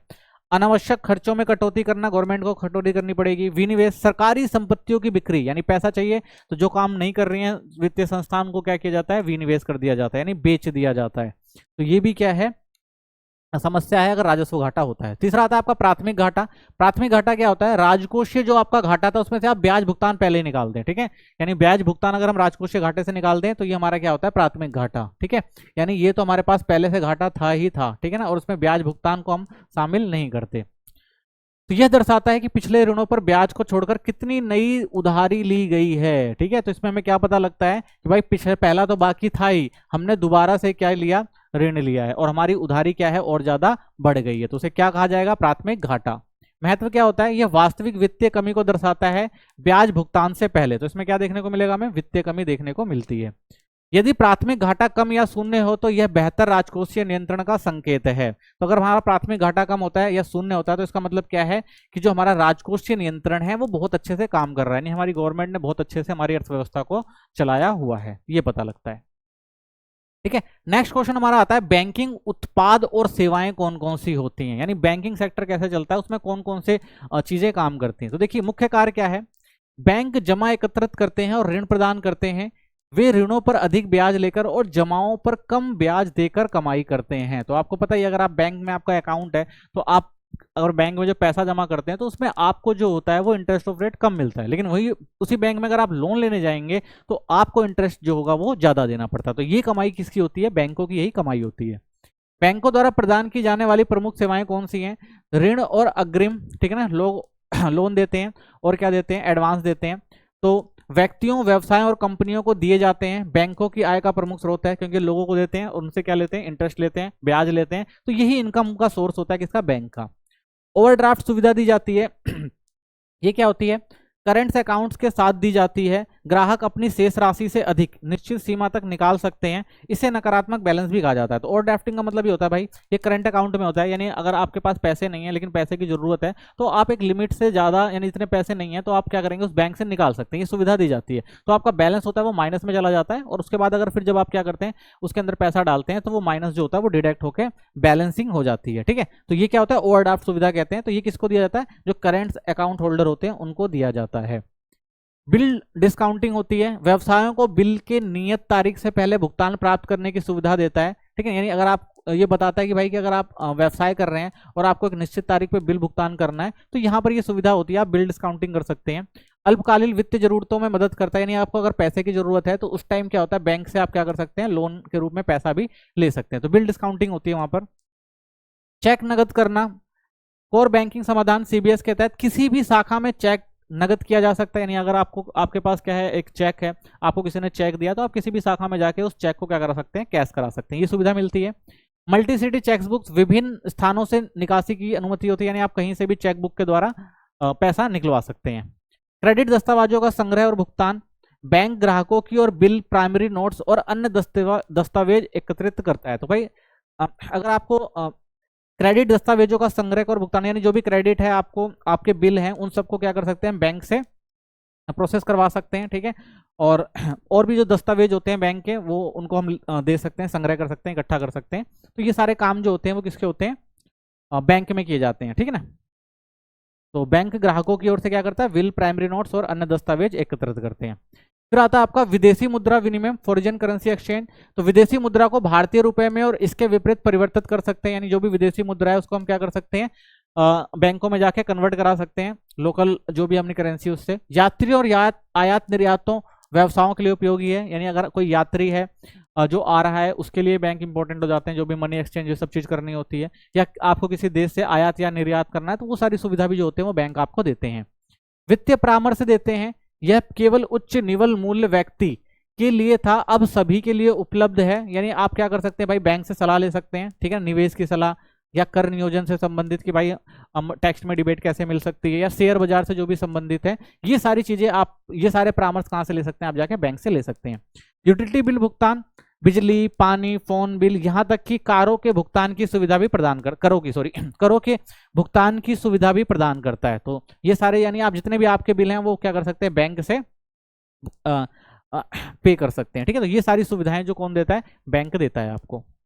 बैंक खातों के प्रकार, टाइप्स ऑफ बैंक। तो बैंक खातों के कितने प्रकार हैं? सबसे पहला आपका आता है बचत खाता। उपयुक्त सीमित आय वाले व्यक्तियों के लिए, यानी आपकी एक आय है और आप इनकम है आपके पास, तो आप क्या कर सकते हैं? सेविंग अकाउंट खुलवा सकते हैं। इसमें क्या होता है?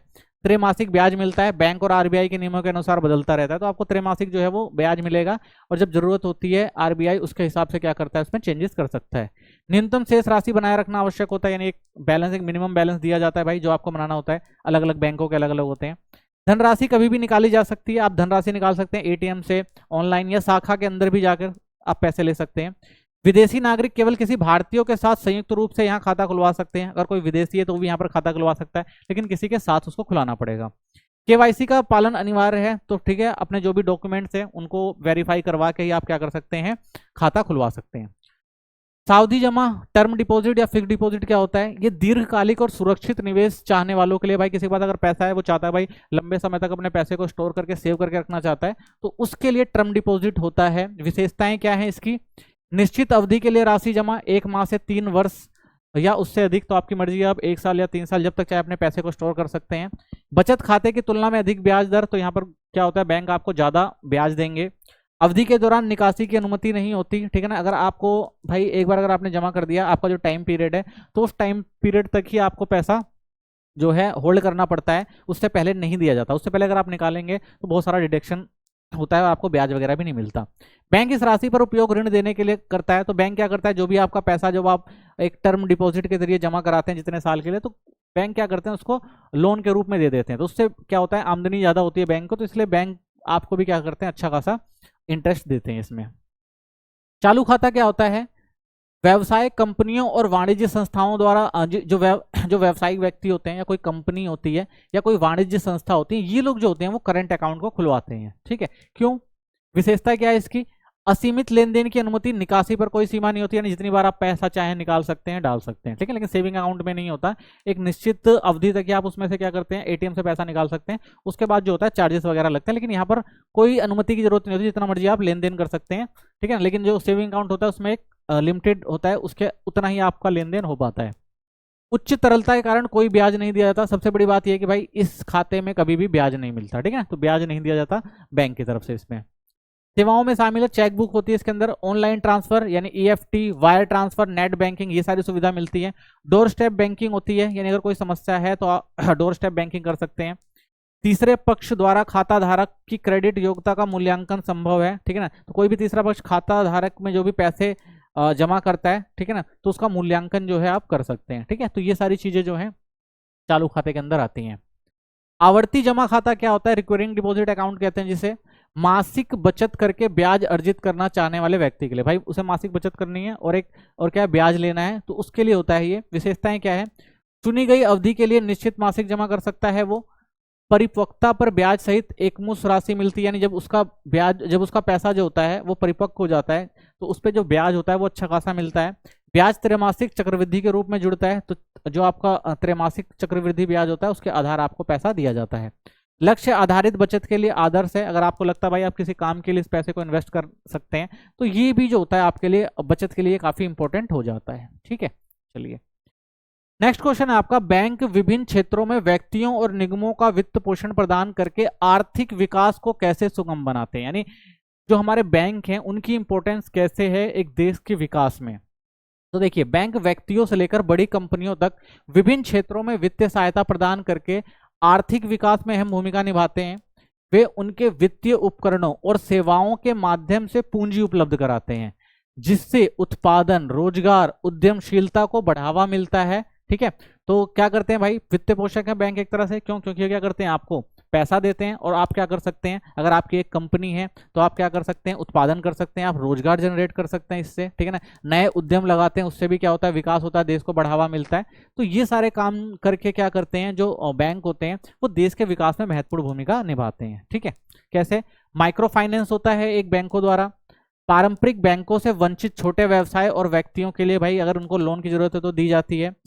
मेन का उद्देश्य क्या होता है, आत्मनिर्भरता को प्रोत्साहन करना, कि एक व्यक्ति जो है वो आत्मनिर्भर बन सके।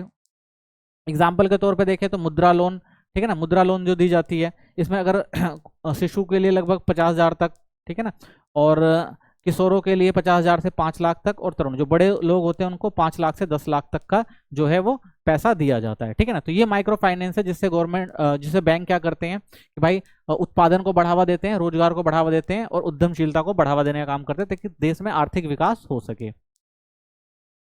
बैंक ओवरड्राफ्ट आपातकालीन या अल्पकालीन निधियों के लिए दिया जाता है। ये विशेषताएं क्या होती हैं? उपलब्ध शेष से अधिक धन निकासी, यानी कि अगर किसी को, मान लो किसी बिजनेसमैन को एकदम से पैसे की जरूरत है, ठीक है, और उनके पास पैसे नहीं है, तो ओवरड्राफ्टिंग के जरिए वो क्या कर सकता है? बैंक से ज्यादा पैसे ले सकता है। न्यूनतम दस्तावेज के साथ त्वरित सुविधा होती है, यानी कुछ दस्तावेज होते हैं और उसके द्वारा कार्रवाई करके आप इस चीज को कर सकते हैं। दो प्रकार के होते हैं, एक अधिकृत होता है, पूर्व स्वीकृत और अनुबंध के साथ होता है, यानी पहले से स्वीकृति होती है, एक अनुबंध कर लिया जाता है भाई कि ओवरड्राफ्टिंग करनी है तो हो जाता है। अधिकृत इसमें होता है भाई बिना पूर्व सहमति के, कि भाई बिना कोई सहमति लेने की जरूरत नहीं, डायरेक्ट आप क्या करते हैं? ओवरड्राफ्टिंग कर सकते हैं। तीसरा होता है ऋण से कम लेकिन चूक पर बढ़ जाता है, ठीक है। तो इसमें क्या होता है भाई, अगर ब्याज देना पड़ेगा आपको अगर आप ओवरड्राफ्टिंग कर रहे हैं, तो ऋण से कम होता है, लेकिन चूक अगर आपने करी फिर भी, तो उसको बढ़ा दिया जाता है, ठीक है। तो ये फैसिलिटी भी होती है।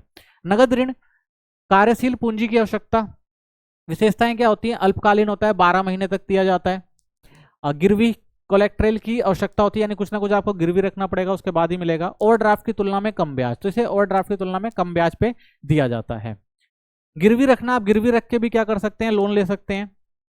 ऋण के लिए वस्तुओं को सुरक्षा के रूप में सौंपना, ठीक है ना। मुख्य विशेषता इसमें ऋणदाता जो होता है वस्तुओं को भौतिक रूप से अपने पास रख लेता है। चूक की स्थिति में वस्तु को बेचकर ऋण वसूला जा सकता है, ठीक है। यानी मान लो आपको ऋण की जरूरत है, आप कोई सामान देंगे, उसके बदले आपको ऋण दे दिया जाएगा, लेकिन आप अगर ऋण नहीं चुका पा रहे हैं तो व्यक्ति क्या करेगा? उस सामान को बेचकर फिर अपने ऋण की पूर्ति कर लेगा, अपने जो भी पैसे दिए थे उसकी पूर्ति करेगा। स्वामित्व उधारकर्ता के पास ही रहता है, लेकिन स्वामित्व जो होता है वो उधारकर्ता के पास ही होता है। अगर आपने कोई सामान दिया है तो स्वामित्व तो उसका ही होगा, लेकिन अगर वो ऋण नहीं चुका रहा है तो फिर वो ट्रांसफर स्वामित्व आपको करना पड़ेगा और आप उसको बेचकर क्या करेंगे? अपना जो भी पैसा है वो रिकवर कर सकते हैं। हाइपोथिकेशन चल संपत्तियों के लिए होता है, जैसे वाहन। वस्तु का कब्जा उधारकर्ता के पास रहता है। बैंक स्वामित्व बनाए रखता है जब तक ऋण चुका नहीं जाता। सामान्यतः वाहन और उपकरण वित्त पोषण में प्रयुक्त होता है, ठीक है। तो हाइपोथिकेशन क्या होता है? मान लीजिए भाई आपको कार लेनी है, तो बैंक क्या करेगा भाई? आपको पैसे दे देगा, आप कार ले लें, ठीक है, आप कार चलाइए, और आपको क्या करना पड़ेगा? एक आपकी जो भी प्रीमियम होगा वो बना दिया जाएगा, वो आपको हर महीने देना पड़ेगा, ठीक है। तो आप जब आप उसको पूरा कवर कर लेंगे, तो जो भी आपका एसेट है, जो भी आपका सामान है, जो भी आपकी कार या जो भी गाड़ी वगैरह है, वो क्या करी जाएगी? आपको उसका स्वामित्व दे दिया जाएगा, ठीक है। वो तब तक रहेगा, वो तब तक आपका नहीं हो सकता, तब तक वो बैंक के कंट्रोल में रहेगा, जब तक आप उसकी पूरी किस्तें नहीं चुका देते, ठीक है। तो इसे क्या कहा जाता है? हाइपोथिकेशन कहा जाता है, ठीक है ना। कब्जा तो उधारकर्ता के पास रहता है, लेकिन उसकी जो भी स्वामित्व होता है वो किसके पास होता है? वो उस बैंक के पास होता है, जब तक वो उसे पूरा ना करते, ठीक है। एग्जाम्पल, XYZ बैंक के अधीन गिरवी लिखा होता है, तो उसमें यानी जब भी आप गाड़ी खरीदते हैं, तो जब आप गाड़ी खरीदेंगे जो कागज होगा उस कागज पे ये लिखा रहता है कि भाई ये जो गाड़ी है बेशक से आपके नाम पर है, लेकिन ये गिरवी रखी गई है, या कह सकते हैं कि इसका जो कंट्रोल है वो कौन है? उस बैंक के पास है, ठीक है। कानूनी आधार तो भारतीय अनुबंध अधिनियम 1872 धारा 172 और SARFASI अधिनियम 2002 धारा 21N के तहत, ठीक है। तो ये जो है हाइपोथिकेशन देखने को मिलेगा। बंधक अचल संपत्तियों के लिए, जैसे भूमि या भवन हो गया। पात्र उधारकर्ता मोर्टरेजर कहते हैं, ऋणदाता जो होता है वो मोर्टरेज होता है। तो इसमें क्या होता है? साधारण बंधक होता है, यानी चूक पर न्यायालय के आदेश से बिक्री की जाती है। भाई अगर उसने कुछ बंधक रखा हुआ है और आप जो है उसका जो भी उधार है वो नहीं चुका रहे हैं, तो न्यायालय उसको याद दे देगा भाई बेच कर इसको रिकवर करो। शर्ती बिक्री द्वारा प्रबंधन, केवल ऋण ना चुकाने पर संपत्ति बेची जा सकती है। अगर आप ऋण नहीं चुका रहे तो भी संपत्ति बेच जाएगी।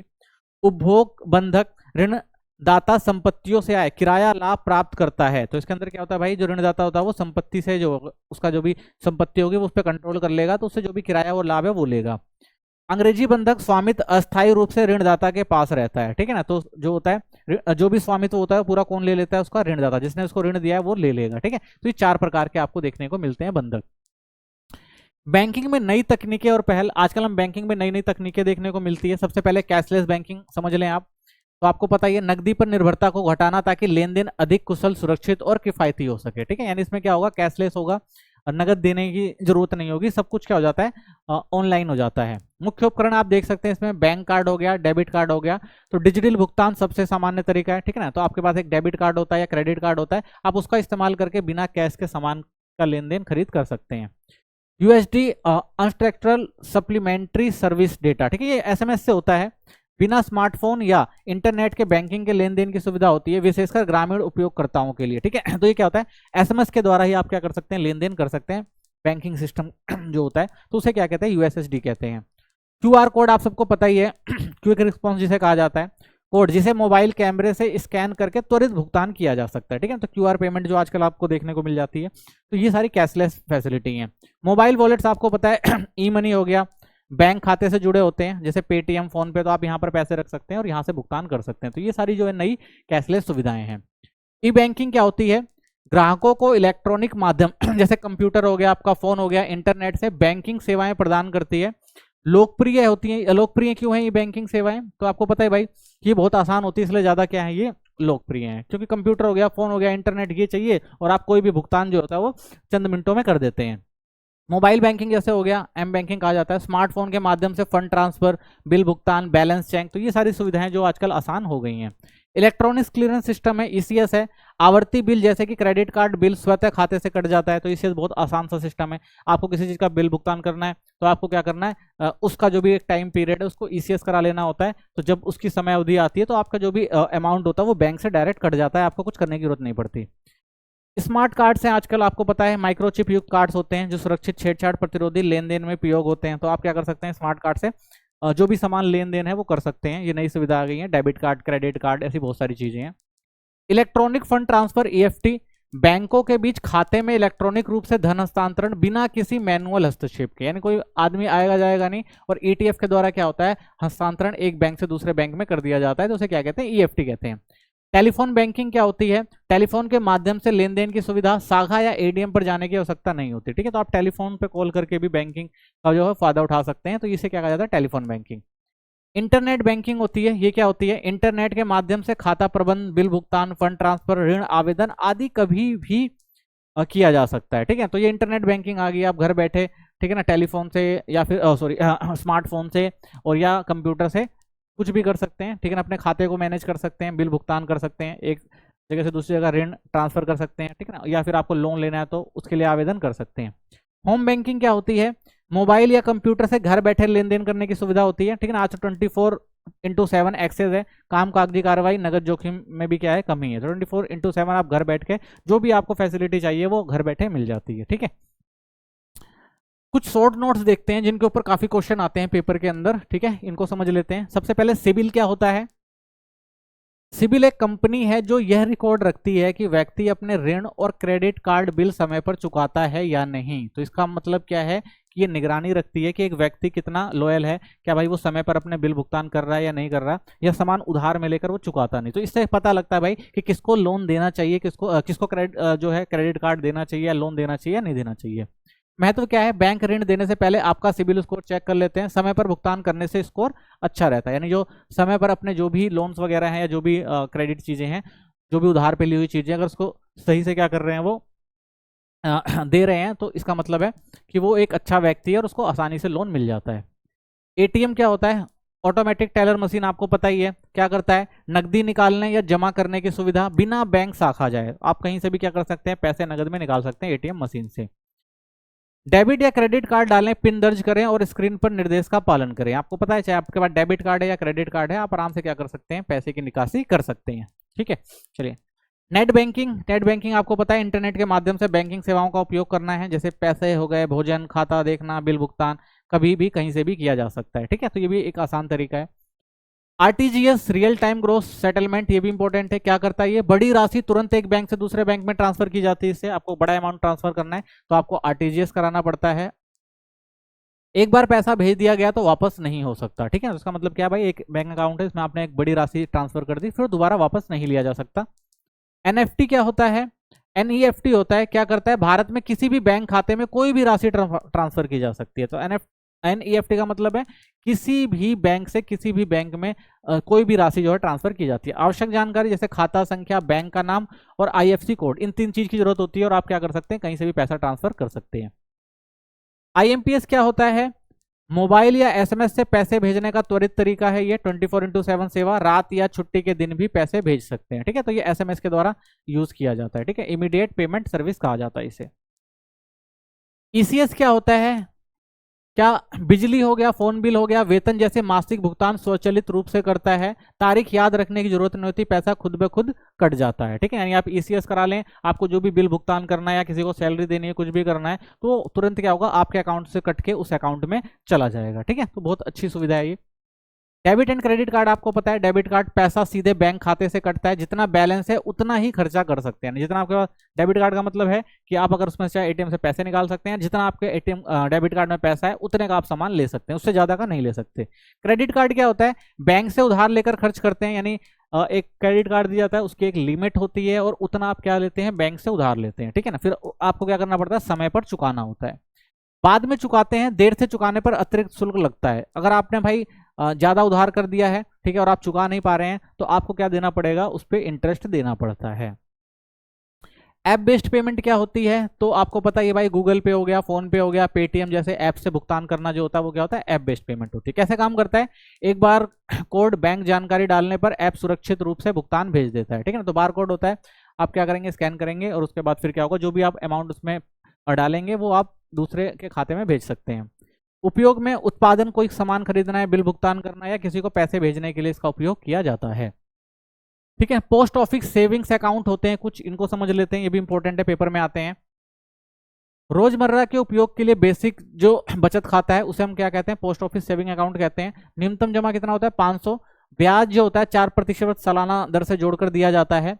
नामांकित व्यक्ति कौन होता है, नॉमिनी अनिवार्य, यानी मृत्यु पर पैसा पाने वाला व्यक्ति, तो नॉमिनी की जरूरत होती है इसके अंदर, जरूरी होता है, क्योंकि भाई अगर मान लीजिए उस व्यक्ति की मृत्यु हो जाती है तो पैसा कौन लेगा उसका। जुर्माना, 500 से कम बैलेंस पर 100 रुपए का शुल्क लगता है। अतिरिक्त सुविधाएं क्या मिलती है इसमें, एटीएम हो गया, चेकबुक, इंटरनेट बैंकिंग, ये सारी दी जाती है। ठीक है ना, कर लाभ क्या है, 10,000 तक की ब्याज आय टैक्स फ्री है इसके अंदर। ठीक है, वरिष्ठ नागरिक बचत योजना, लाभार्थी 60 वर्ष या इससे अधिक उम्र के या पात्र या सेवानिवृत्त सरकारी कर्मचारी होते हैं। इसमें न्यूनतम जमा जो होती है वो कितनी होती है आपकी, 1,000 होती है। अधिकतम जमा 15 लाख कर सकते हैं। ब्याज 7.6% वर्ष या हर 3 महीने में भुगतान होता है। कर लाभ जो होता है वो धारा 80C के अंतर्गत दिया जाता है। मैच्योरिटी जो होती है इसकी 5 साल की होती है। ठीक है, समय से पहले बंद करने पर जुर्माना भी लगता है। अगर आपने 1 साल से पहले किया तो नो इंटरेस्ट, और 1 और 2 के बीच में किया तो 1.5% की पेनल्टी लगती है, और 2 से 5 में किया तो 1% की पेनल्टी लगती है। ठीक है, तो ये जो है स्कीम है एक। अगली आती है आपकी सार्वजनिक भविष्य निधि। ये क्या है, उद्देश्य दीर्घकालीन बचत होती है, खासकर रिटायरमेंट के लिए की जाती है, और अवधि क्या है, 5 वर्ष। 5 वर्ष के क्लॉक में बढ़ाई भी जा सकती है, ठीक है ना, बढ़ा भी सकते हैं, 15 वर्ष होती है वैसे इसकी। ब्याज दर जो होती है वो 7.1 होती है प्रति वर्ष, इसमें चक्रवृद्धि ब्याज से मिलता है। न्यूनतम जमा 500 रुपए वर्ष है। अधिकतम जमा जो है 1.5 लाख प्रति वर्ष कर सकते हैं। कर लाभ जो है धारा 80C के अंतर्गत ब्याज पर पूरी तरह से टैक्स फ्री होता है। निकासी 5 साल बाद हर साल एक बार 50% तक आप निकाल सकते हैं इसके अंदर। ठीक है, तो ये फिर आता है आपका सुकन्या समृद्धि योजना। ये भी इंपॉर्टेंट है, पेपर में कई बार आया है। इसमें लाभार्थी कौन है, 10 वर्ष से कम उम्र की बालिकाओं के लिए कराया जाता है ये। न्यूनतम जमा इसमें आप 250 कर सकते हैं। अधिकतम जमा प्रति वर्ष 1.5 लाख कर सकते हैं बस। ब्याज दर जो इसमें 7.6% प्रति वर्ष वार्षिक चक्रवृद्धि होता है। कर लाभ जो 80C के अंतर्गत दिया जाता है। परिपक्वता खाते के खुलने से 21 वर्ष बाद तक जो ये परिपक्व होता है, उसके बाद ही आप इसमें से पैसे निकाल सकते हैं। निकासी बालिका के 18 वर्ष के होने पर या 10वीं कक्षा के पास करने पर आप 50% तक भी पैसा निकाल सकते हैं। ठीक है, तो ये सुविधा जो आपको मिलती है सुकन्या समृद्धि योजना में। भारत में उपलब्ध विभिन्न प्रकार की जीवन बीमा पॉलिसी क्या है, तो जीवन बीमा जो हमने देखा था उसकी कुछ पॉलिसियां हैं भारत के अंदर, उनको समझते हैं। तो भारत में जीवन बीमा योजनाएं विभिन्न वित्तीय लक्ष्यों और जरूरतों के अनुरूप कई प्रकारों में विभाजित हैं। नीचे प्रमुख प्रकारों की संक्षिप्त जानकारी दी गई है। ठीक है, तो देखते हैं। सबसे पहले आपका आता है टर्म लाइफ इंश्योरेंस, किसे कहा जाता है, या प्योर प्रोटेक्शन प्लान कहा जाता है। इसमें क्या होता है, यदि आप 30 वर्ष की अवधि के लिए 1 करोड़ का टर्म प्लान लेते हैं और इस दौरान आपकी मृत्यु हो जाती है, तो आपको नामान्वित यानी जो भी नॉमिनी है उसको 1 करोड़ मिलते हैं। यदि आप 30 वर्ष पूरा कर लेते हैं तो कोई भुगतान नहीं होता है। तो टर्म लाइफ इंश्योरेंस है, एक निश्चित अवधि आपको बता दी जाएगी भाई कि इस अवधि तक आपको जो है, मान लीजिए अगर कहा गया भाई आपकी उम्र जो है 70 साल तक, आप कह रहे हैं कि भाई एक 70 साल तक जो है आपको एक प्रीमियम भरना है, एक प्रीमियम आपने भर दिया, और अगर 70 साल से पहले आपकी मृत्यु हो जाती है तो 1 करोड़ रुपए की अगर वो राशि है उस प्रीमियम की, तो आपको 1 करोड़ रुपए दे दिया जाएगा। लेकिन अगर आप 70 साल से ज्यादा जी गए तो उसके बाद आपको कुछ नहीं मिलता, कोई भुगतान नहीं किया जाता। सबसे कम प्रीमियम में अधिक कवरेज चाहने वालों के लिए परिवार की सुरक्षा है। तो इंपॉर्टेंट है ये भाई, कम प्रीमियम होता है और एक अच्छा अमाउंट मिल जाता है अगर भविष्य में कुछ गलत होता है तो, ठीक है। तो ये भी इंपॉर्टेंट है। Whole life insurance, life time coverage होता है। आप 20 वर्षों तक प्रीमियम भरते हैं लेकिन पॉलिसी 100 वर्ष की उम्र तक सक्रिय रहती है। मृत्यु पर नामित व्यक्ति को बीमा राशि मिलती है। इसमें नगद मूल्य, कैश वैल्यू भी बना सकते हैं जिससे आप ऋण ले सकते हैं। तो ये क्या होता है भाई, ये आपको एक टाइम पीरियड देता है भाई, आपको 20 साल तक इसको भरना है लेकिन आप 100 साल तक जो है आपको कवरेज मिल जाएगी, ठीक है। तो इस तरह का ये प्लान होता है, ठीक है। इसमें से आप क्या कर सकते हैं, इस जो आपकी वैल्यू होती है उसके ऊपर आप चाहें तो ऋण भी ले सकते हैं, ठीक है ना, इंटरेस्ट भी आपको मिलता है। सबसे उपयुक्त दीर्घकालीन संपत्ति हस्तांतरण या एसेट प्लानिंग के लिए, तो आप लंबे समय के लिए अगर पैसे को वो करना चाहते हैं, जोड़ना चाहते हैं तो उसके लिए इंपॉर्टेंट है ये। अगला आता है आपका एंडोमेंट प्लान, ठीक है। तो एंडोमेंट प्लान क्या होता है, 20 वर्ष के लिए 10 लाख की एंडोमेंट पॉलिसी लेते हैं। यदि आप बीच में मृत्यु को प्राप्त होते हैं तो 10 लाख नामित व्यक्ति को मिलते हैं और यदि आप जीवित रहते हैं तो 10 लाख प्लस बोनस वापस मिलते हैं। सबसे उपयुक्त बीमा के साथ सुरक्षित बचत योजना चाहने वालों के लिए। तो ये क्या होती है, ये आपका सेविंग होता है और प्लस में इन्वेस्टमेंट इंश्योरेंस होता है, ठीक है। तो इंश्योरेंस तो आपको मिलता ही मिलता है, प्लस में आपको क्या मिलती है, बचत भी मिलती है, ठीक है ना। अगर मान लीजिए 20 वर्ष के लिए आपने 10 लाख की एंडोमेंट पॉलिसी ली थी तो आपकी मृत्यु के बाद क्या होगा, आपको 10 लाख जो भी नॉमिनी होगा उसको दे दिया जाएगा। लेकिन अगर आप बच जाते हैं तो आपको 10 लाख मिलेगा, 10 लाख जो होगा, और उसके साथ जो भी बोनस है वो भी आपको वापस मिल जाता है, ठीक है। तो ये भी एक अच्छी योजना है भविष्य के लिए। मनी बैंक पॉलिसी होती है आपकी एक 10 लाख की 20 वर्ष की मनी बैंक पॉलिसी, हर 5 वर्ष 2 लाख मिल सकते हैं और अंत में बाकी 2 लाख प्लस बोनस। यदि बीच में मृत्यु हो जाए तो भले ही कुछ पैसा मिल चुका हो फिर भी 10 लाख नामित व्यक्ति को मिलते हैं। तो इसमें क्या होता है भाई, एक आपने प्रीमियम कराया 10 लाख 20 साल के लिए, तो इसमें क्या होगा कि अगर आपकी मृत्यु हो जाती है तो आपको 10 लाख मिलते हैं, नहीं तो आपको एक समय अंतराल पर 2-2 लाख रुपए करके वापस देते रहते हैं। अगर आप चाहें तो 2-2 लाख जो कर सकते हैं समय अंतराल पर ले सकते हैं। हाँ, अगर किसी व्यक्ति की मृत्यु हो जाती है उसी उस इंश्योरेंस के बीच में, तो उस समय क्या होगा भाई, आपको बेशक से कितने भी पैसे मिल गए हो, आपको 10 लाख भी मिलेंगे नॉमिनी को और प्लस में क्या मिल जाती है आपको, उसके ऊपर जो भी आपका और चीज होती है, कह सकते हैं जो भी उसमें बोनस वगैरह होता है वो दे दिया जाता है। सबसे उपयुक्त जो नियमित अंतराल पर नगद धन चाहते हैं, अगर किसी को चाहिए भाई कि वो नियमित अंतराल पर उसको एक धनराशि कैशबैक मिलता रहा है तो वो इसको अपना सकता है। फिर आता है आपका ULIP, unit linked insurance plan. ये आजकल काफी चलता है। इसमें क्या होता है, आपको मार्केट लिंक इन्वेस्टमेंट होता है प्लस में इंश्योरेंस, यानी एक तो आप मार्केट में पैसा डाल सकते हैं प्लस में आपको इंश्योरेंस की कवरेज मिलती है। उदाहरण, यदि आप यूलिप में सालाना 1 लाख निवेश करते हैं तो इसका एक भाग बीमा के लिए और जो बाकी शेयर या डेप्ट फंड निवेश में जाता है। तो बाजार के अनुसार आपका पैसा बढ़ता है और बीमा कवर भी मिलता है। तो इसके अंदर क्या होगा कि आपका पैसा जो होगा, कुछ पैसा जो होगा वो कहाँ जाएगा, मार्केट में लगाया जाएगा और उस मार्केट से जो भी प्रॉफिट होगा वो भी बढ़ता रहेगा और प्लस में आपको क्या मिलेगी, इंश्योरेंस का भी जो सुविधा वो मिल जाती है। वे लोग जो कुछ जोखिम उठाने को तैयार और बीमा के साथ निवेश चाहते हैं, जिनको भाई बाजार जोखिम उठाना चाहते हैं, सोचते हैं कि भाई कि अगर हम मार्केट में पैसा लगाते हैं तो अच्छा फायदा होगा, तो उनके लिए अच्छा है, क्योंकि इनको एक तो भाई इन्वेस्टमेंट मिल जाती है करने को और साथ में क्या होता है, बीमा भी मिल जाता है, ठीक है। तो बहुत आजकल ये लोग जो है बहुत लेते हैं, तो ये भी एक अच्छी पॉलिसी है। आगे समझते हैं स्वास्थ्य बीमा क्या होता है, हेल्थ इंश्योरेंस क्या है। यह एक अनुबंध है जो बीमाधारी और बीमा कंपनी के बीच होता है। तो आपको पता है भाई कि इंश्योरेंस जो है वो क्या होता है, एक बीमा धारक और जो बीमा लेता है उनके बीच में एक क्या होता है भाई, एक अनुबंध होता है, बना दिया जाता है कि भाई कि हम आपको इन चीजों की कवरेज देंगे अगर आपको कोई बीमारी होती है और आपको हमें क्या देना पड़ेगा, एक प्रीमियम देना पड़ेगा और उसके अकॉर्डिंग दोनों के बीच में एक अनुबंध बन जाता है। लाभ क्या होता है इसका, कैशलेस उपचार होता है। बीमाधारी को बीमारी या चोट के कारण होने वाले चिकित्सा खर्चे का भुगतान बिना नगद किए सीधे अस्पताल द्वारा किया जा सकता है। यानी अगर किसी को बीमारी होती है तो सीधा अस्पताल में भर्ती हो जाएगा, वहां पे उसको कुछ भी पैसा देना नहीं पड़ेगा, पूरा इलाज कैशलेस हो जाता है। रिम्बर्समेंट, यदि बीमाधारी ने अपने से उपचार का खर्चा उठाया हो तो बीमा कंपनी उसे पुनः वापस कर देती है, ठीक है। यानी अगर आपने खुद पे अपन खर्चा किया होगा और आपकी बीमारी गंभीर हो जाती है, आपका पैसा ज्यादा खर्च होता है, तो वो सारा जोड़कर भी आपको दे दिया जाता है। कर लाभ, आयकर अधिनियम धारा 80D के तहत स्वास्थ्य बीमा पर कुछ छूटें भी आपको मिल जाती हैं। बेनिफिट क्या है हेल्थ इंश्योरेंस के, अस्पताल में भर्ती कवर मिलता है, प्रमुख बीमारियों और सर्जरी के खर्चे का कवर मिलता है आपको, पूर्व अंतराल अस्पताल उपचार, उपचार से पहले और बाद में परीक्षण, चेकअप, दवाइयां सब शामिल होती हैं, सब कवर किया जाता है। सतत नवीकरण, आपकी पॉलिसी को नवीकरण के लिए कोई आयु सीमा नहीं होती, ठीक है ना। आप क्या कर सकते हैं कि अगर आपकी पॉलिसी चल रही है तो आप उसको रिन्यू कराते रहते हैं। कैशलेस उपचार होता है, नेटवर्क अस्पतालों में अग्रिम भुगतान के लिए किए बिना उपचार होता है, यानी बिना पैसा दिए आपका उपचार किया जाता है, कैशलेस होता है। कोई दवा बोनस नहीं, दवा ना करने पर पुरस्कार, अतिरिक्त बीमा राशि या कम प्रीमियम।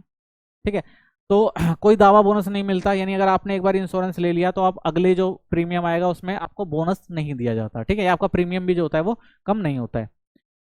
कक्ष किराया कवर, अस्पताल के कमरे खर्चों पर जो खर्चा होता है उसको भी कवर किया जाता है। निःशुल्क स्वास्थ्य जांच, कुछ योजनाएं नियमित चेकअप प्रदान करती हैं कि आपको भाई नियमित जांच होती रहती है। एम्बुलेंस कवर मिलता है, आपातकालीन परिवहन शुल्क कवर दिया जाता है इसके अंदर। कर में छूट होती है 25,000 तक, और 75,000 यदि वरिष्ठ माता पिता को कवर कर रहे हैं तो। ठीक है, तो ये जो है आपके विशेषता है किसकी, हेल्थ इंश्योरेंस की, तो ये भी आपको समझना है। अब समझते हैं सेंसेक्स क्या होता है। तो सेंसेक्स बॉम्बे स्टॉक एक्सचेंज का स्टॉक मार्केट इंडेक्स है। यह भारत की 30 सबसे बड़ी और सक्रिय रूप से व्यापार करने वाली कंपनियों के प्रदर्शन को ट्रैक करता है, जो विभिन्न क्षेत्र जैसे बैंकिंग, ऊर्जा, आईटी आदि से संबंधित है। ठीक है, तो सेंसेक्स क्या है, एक स्टॉक एक्सचेंज जिसके अंदर देश की 30 सबसे अच्छी कंपनियां जो हैं वो शामिल हैं, और वो बताता है कि ये देश की जो ये 30 कंपनियां हैं वो कैसा प्रदर्शन कर रही हैं मार्केट के अंदर, इनकी मार्केट वैल्यू क्या है, स्थिति क्या है, ये बताने का काम करता है। और आम लोग इसी को देखकर भाई कि हमें यहाँ पर पैसा इन्वेस्ट करना है कि नहीं करना है, ये सारी चीजें उसके अकॉर्डिंगली ही करते हैं। तो सेंसेक्स भारतीय अर्थव्यवस्था का एक बैरोमीटर के रूप में कार्य करता है। जब सेंसेक्स बढ़ता है तो इसका मतलब है आमतौर पर अर्थव्यवस्था और स्टॉक मार्केट अच्छा प्रदर्शन कर रहा है। यानी जब सेंसेक्स जो होता है वो ऊपर की तरफ जाता है तो इसका मतलब हमारी बाजार अच्छा कर रही है। वहीं जब ये नीचे की तरफ आता है इसका मतलब क्या है कि हमारे देश की अर्थव्यवस्था में कुछ समस्याएं हैं। निवेशकों को बाजार प्रवृत्तियों को समझने में मदद करता है, तो इससे हमें समझ में आता है भाई कि मार्केट ऊपर जा रहा है या नीचे जा रहा है, निवेशक समझते हैं इससे। म्यूचुअल फंड या पोर्टफोलियो प्रदर्शन की तुलना के लिए उपयोग किया जाता है। तो भाई म्यूचुअल फंड होता है, जो भी हमारा पोर्टफोलियो जो भी हम बनाते हैं उन सब के इसी के जरिए हम देखते हैं कि भाई क्या हमें किस चीज में हमें इन्वेस्टमेंट करना है, किस में नहीं करना, तो इसके जरिए हमें आसानी से पता लग जाता है। भारतीय अर्थव्यवस्था की सेहत को दर्शाता है। अगर ये ऊपर जा रहा है तो भारत की देश की जो अर्थव्यवस्था है वो बहुत अच्छी चल रही है, नीचे आ रहा है तो देश की अर्थव्यवस्था में बहुत सारी समस्याएं हैं, ये देखने को मिलता है। सेंसेक्स क्यों महत्वपूर्ण है, ये जो लॉन्च हुआ था 1986 में, और 1978 और 79 को आधार वर्ष के रूप में लिया गया है इसे। इसका आधार जो था वैसे 78 79 माना जाता है, ठीक है, लेकिन लॉन्च किया गया था 1986 में। अपडेट साल में 2 बार सेमी एनुअल अपडेट किया जाता है इसे। विपणन प्रवृत्तियों को दर्शाता है, यानी सेंसेक्स समग्र बाजार प्रवृत्तियों को प्रतिबंधित करता है, बताता है कि भाई बाजार में क्या चल रहा है। ठीक है ना, सेंसेक्स देख के हमें पता लग जाता है कि बाजार की स्थिति कैसी है। गणना, इसे भारतीय रुपए और अमेरिकी डॉलर दोनों में गणना किया जाता है। ठीक है, तो दोनों में पता लगता है भाई सेंसेक्स कितने रुपए ऊपर गया, कितने रुपए नीचे आए, हम देख सकते हैं। प्रमुख कंपनियां रिलायंस, एचडीएफसी बैंक, इंफोसिस आदि, यानी बड़ी बड़ी कंपनियां आपको इसके अंदर देखने को मिलेंगी। तो 30 बड़ी कंपनियां इसमें आपको देखने को मिलती है। अगला हमारा जो है वो निफ्टी है, निफ्टी नेशनल स्टॉक एक्सचेंज 50। तो एन जो निफ्टी हमारा, ये एनएसआई का बेंचमार्क इंडेक्स है। यह प्रमुख क्षेत्रों में शीर्ष 50 कंपनियों के प्रदर्शन को ट्रैक करता है। ठीक है, वो 30 का करता है, ये 50 कंपनियों को ट्रैक करता है, इसलिए इसे निफ्टी 50 कहा जाता है। लॉन्च 1996 में हुआ था। आधार वर्ष इसका जो था 1995, और आधार मूल्य जो था इसका कितना था, पहले 1000 था। प्रबंधित इंडियन इंडेक्स सर्विसेज और प्रोडक्ट लिमिटेड आईसेल द्वारा किया जाता है इसको प्रबंधित। इसकी प्रमुख विशेषताएं क्या है, यह बड़े और सक्रिय रूप से व्यापार करने वाली कंपनियों का प्रतिनिधित्व करता है, यानी देश के अंदर जितनी भी बड़ी कंपनियां हैं उनका प्रतिनिधित्व करता है, उनके व्यापारिक स्थिति को बताता है।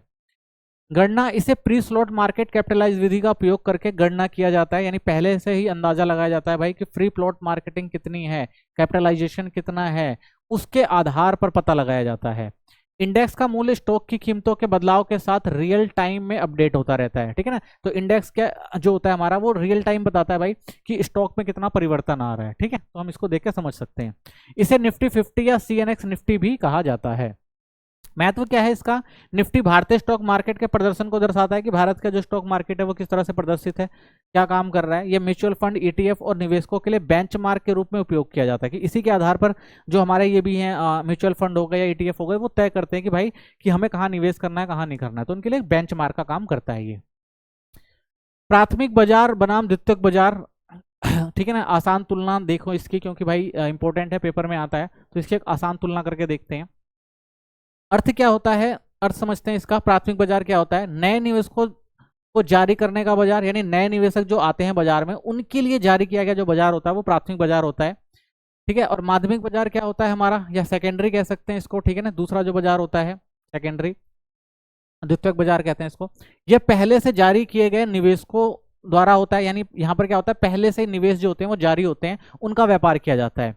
इसमें क्या होता है, इक्विटी होता है, बॉन्ड होता है और अन्य वित्तीय उत्पाद होते हैं। ठीक है, तो नई जो भी हमारे नए जो भी कह सकते हैं कि जो नई योजनाएं आती है, जो नए इक्विटी आती है, यानी पैसा लगाने के लिए, या बॉन्ड वगैरह जो होते हैं, यानी आपको नए सिरे से अगर किसी चीज में पैसा इन्वेस्ट करना है तो वो काम वहां पर यहाँ पे निवेश होता है।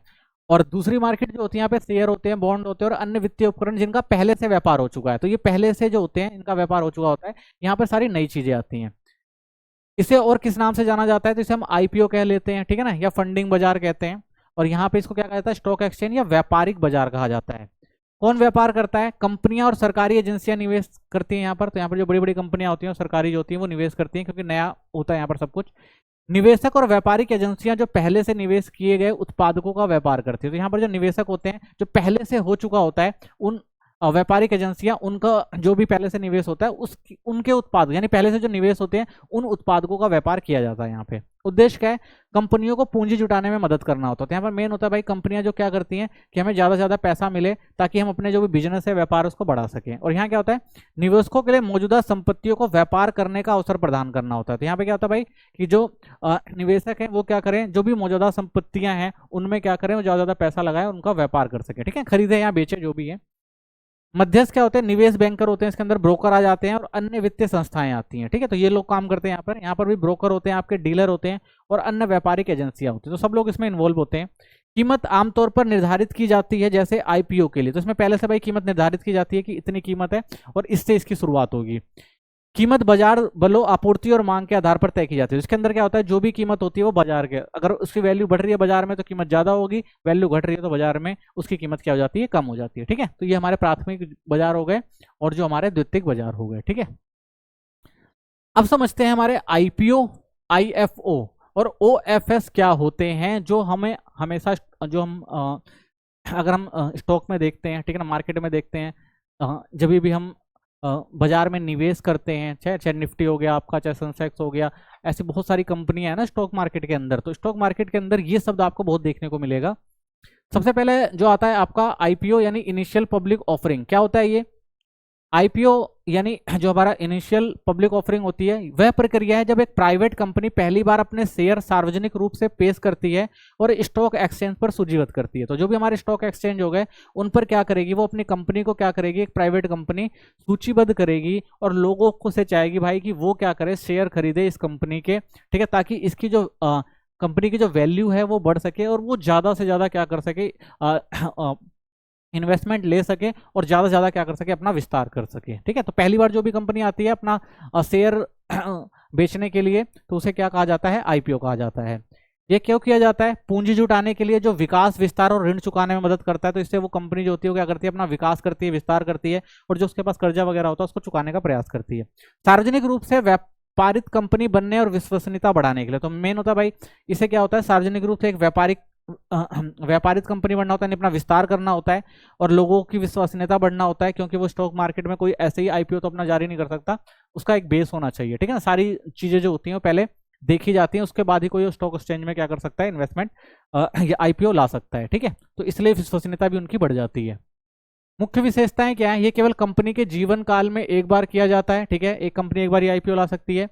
यह एक नई पेशकश हो सकती है, बिक्री के लिए प्रस्तावित शेयर धारक अपने शेयर बेचते हैं। ठीक है, तो नया शेयर जो होता है, नए शेयर के रूप में इसको किया जाता है, या मौजूदा शेयर धारक अपने शेयर बेच भी सकते हैं। इसको में जो होता है शेयर खरीदा भी जाता है और बेचा भी जाता है। यानी आईपीओ जो होता है जब आता है तो उसको बहुत सारे आईपीओ को लोग खरीद लेते हैं, और जब वो मार्केट में लिस्टेड होता है, यानी जब वो पहली बार स्टॉक मार्केट में आता है, तो उस टाइम बहुत सारे लोग जो होते हैं उसको खरीदते भी हैं और बहुत सारे लोग अगर उसकी वैल्यू ज्यादा होती है तो बेच भी देते हैं।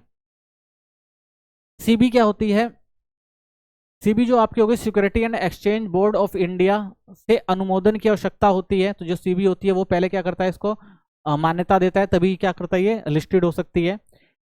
निवेशक ऑफर अवधि के दौरान बोली प्रक्रिया के माध्यम से आवेदन कर सकते हैं। तो इसमें कई बार क्या होती है, बोली प्रक्रिया होती है, बोली लगाई जाती है और उसके आधार पर जो होता है निवेश जो होते हैं इसमें ऑफर कर सकते हैं अपने हिसाब से। फिर आता है आपका फॉलो एफपीओ। ये क्या है, FPO follow on public offering तब होता है जब एक सूचीबद्ध कंपनी अपने पहले आईपीओ के बाद जनता को अतिरिक्त शेयर जारी करती है। तो कई बार क्या होता है भाई, जो कंपनी होती है उसको ये लगता है कि भाई कि जो हमारे शेयर धारक हैं उनको क्या कर दिया जाए कि हम अपनी कंपनी के जो शेयर हैं वो क्या कर दें, उनको और दे दें। जैसे मान लो किसी के पास 20 है तो किसी को 10 एक्स्ट्रा दे दें, या कई बार कई कंपनियां तो ऐसी होती है भाई किसी के पास 20 होते तो 20 शेयर और ऑफर कर देती है, ठीक है ना। 100 है तो 100 ऑफर कर देती है, तो अतिरिक्त शेयर देती है। तो उस अतिरिक्त शेयर को क्या कहा जाता है, फॉलो ऑन पब्लिक ऑफरिंग, यानी एक कंपनी के द्वारा अपने जो शेयर धारकों हैं उनको क्या करना, अतिरिक्त शेयर जारी करना। ये क्यों किया जाता है, कार्यशील पूंजी विस्तार या ऋण कम करने के लिए, अतिरिक्त धन जुटाने के लिए। तो ऐसा इसलिए होता है ताकि भाई लोग क्या हो कि ज्यादा से ज्यादा शेयर खरीदें और उनके पास क्या हो, ज्यादा से ज्यादा पैसा आ सके, तो वो क्या कर सके और ज्यादा काम पूंजी को काम में ला सके, या जो भी उनके कर्जे वगैरह उनको वो लोग क्या कर सके, भर सके। मुख्य विशेषताएं क्या है, ये केवल उन कंपनियों के लिए उपलब्ध होता है जो पहले स्टॉक एक्सचेंज में सूचीबद्ध हो। तो जो भाई पहले से हैं वो ये काम कर सकते हैं। एफपीओ ड्यूलिट नए शेयर या नॉन ड्यूलिट मौजूदा शेयर हो सकते हैं, तो दोनों हो सकते हैं, जो मौजूद हैं ठीक है उनको लिया जा सकता है, जो नए शेयर उनको में किया जा सकता है। निवेशक इसे छूट मूल्य या बाजार से जुड़ी कीमत पर खरीद सकते हैं, ठीक है। तो जब इसकी वैल्यू जब डबल करी जाती है तो जो भी वैल्यू होती है उसके हिसाब से जो भी निवेशक होते हैं जब भी इनको छूट मिलती है तो वो लोग क्या कर सकते हैं, इनको खरीद सकते हैं, ठीक है, कम कीमत पर खरीद लेते हैं क्योंकि उनको फायदा ज्यादा होता है। जब वैल्यू बढ़ती है तो थोड़ी जब वो डबल करते हैं तो इसका मतलब क्या है, जब अतिरिक्त शेयर देते हैं तो उस टाइम जो प्राइस होता है वो भी शेयर का गिरता है, तो इसलिए लोग क्या करते हैं उसको खरीदते हैं क्योंकि उनको लगता है भाई हो सकता है बाद में इसकी वैल्यू और ज्यादा बढ़ जाए, ठीक है। तो इस तरह से ऑफर फॉर सेल ये क्या होता है, ये एक विधि है जिसमें प्रोमोटर्स या प्रमुख शेयरधारक अपने मौजूदा शेयरों को स्टॉक एक्सचेंज प्लेटफॉर्म के माध्यम से बेचते हैं, ठीक है। अगर किसी को लगता है भाई कि हम क्या करते हैं अपने जो भी शेयर हैं और अगर कोई दूसरी कंपनी चाहे उसको खरीदना चाहे तो वो क्या करते हैं अपने स्टॉकों को बेच सकते हैं। ज्यादातर गवर्नमेंट कई बार ऐसा करती है।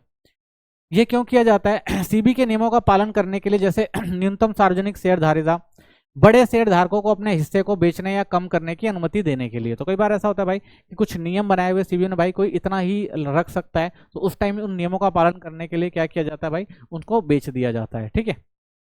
मुख्य विशेषताएं क्या है, केवल सूचीबद्ध कंपनियों के लिए उपलब्ध होता है, यानी जो सूचीबद्ध कंपनियां हैं उन्हीं को ही कर सकती है, हर कोई नहीं कर सकता।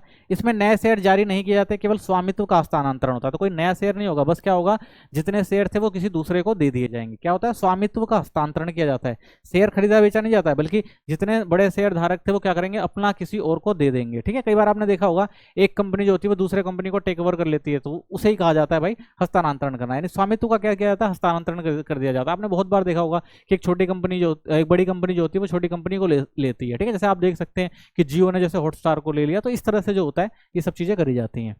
ये केवल एक ट्रेडिंग के दिन के लिए उपलब्ध होता है, तो एक दिन के लिए होता है। आईपीओ या एफओ की तुलना में जल्दी और सरल होता है।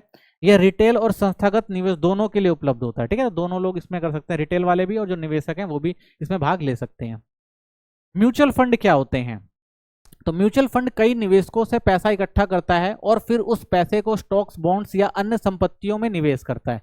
तो ये बिल्कुल समझ लिए एक तरह से आपकी जो स्टॉक मार्केट वही होता है, एक शेयर खरीदना और बेचना होता है। लेकिन इसके अंदर जो शेयर खरीदा जाता है वो हम नहीं खरीदते, बल्कि हमने क्या किया होता है, एक ऐसा निवेशक लिया होता है, यानी एक फंड मैनेजर लिया होता है जो हमारे लिए ये काम करता है। तो इसमें क्या होता है, एक फंड मैनेजर जो एक विशेषज्ञ होता है, निवेश निर्णय को संभालता है।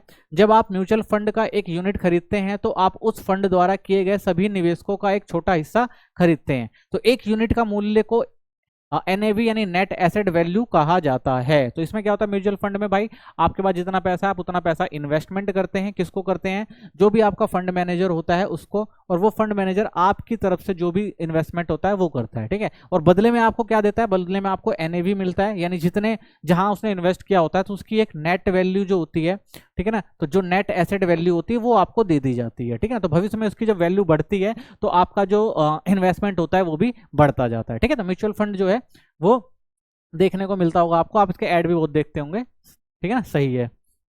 म्यूचुअल फंड की विशेषताएं, इसकी विशेषताएं क्या है, विशेषज्ञों द्वारा प्रबंधित होता है, ठीक है ना। तो ये विशेषज्ञ इसे देखते हैं।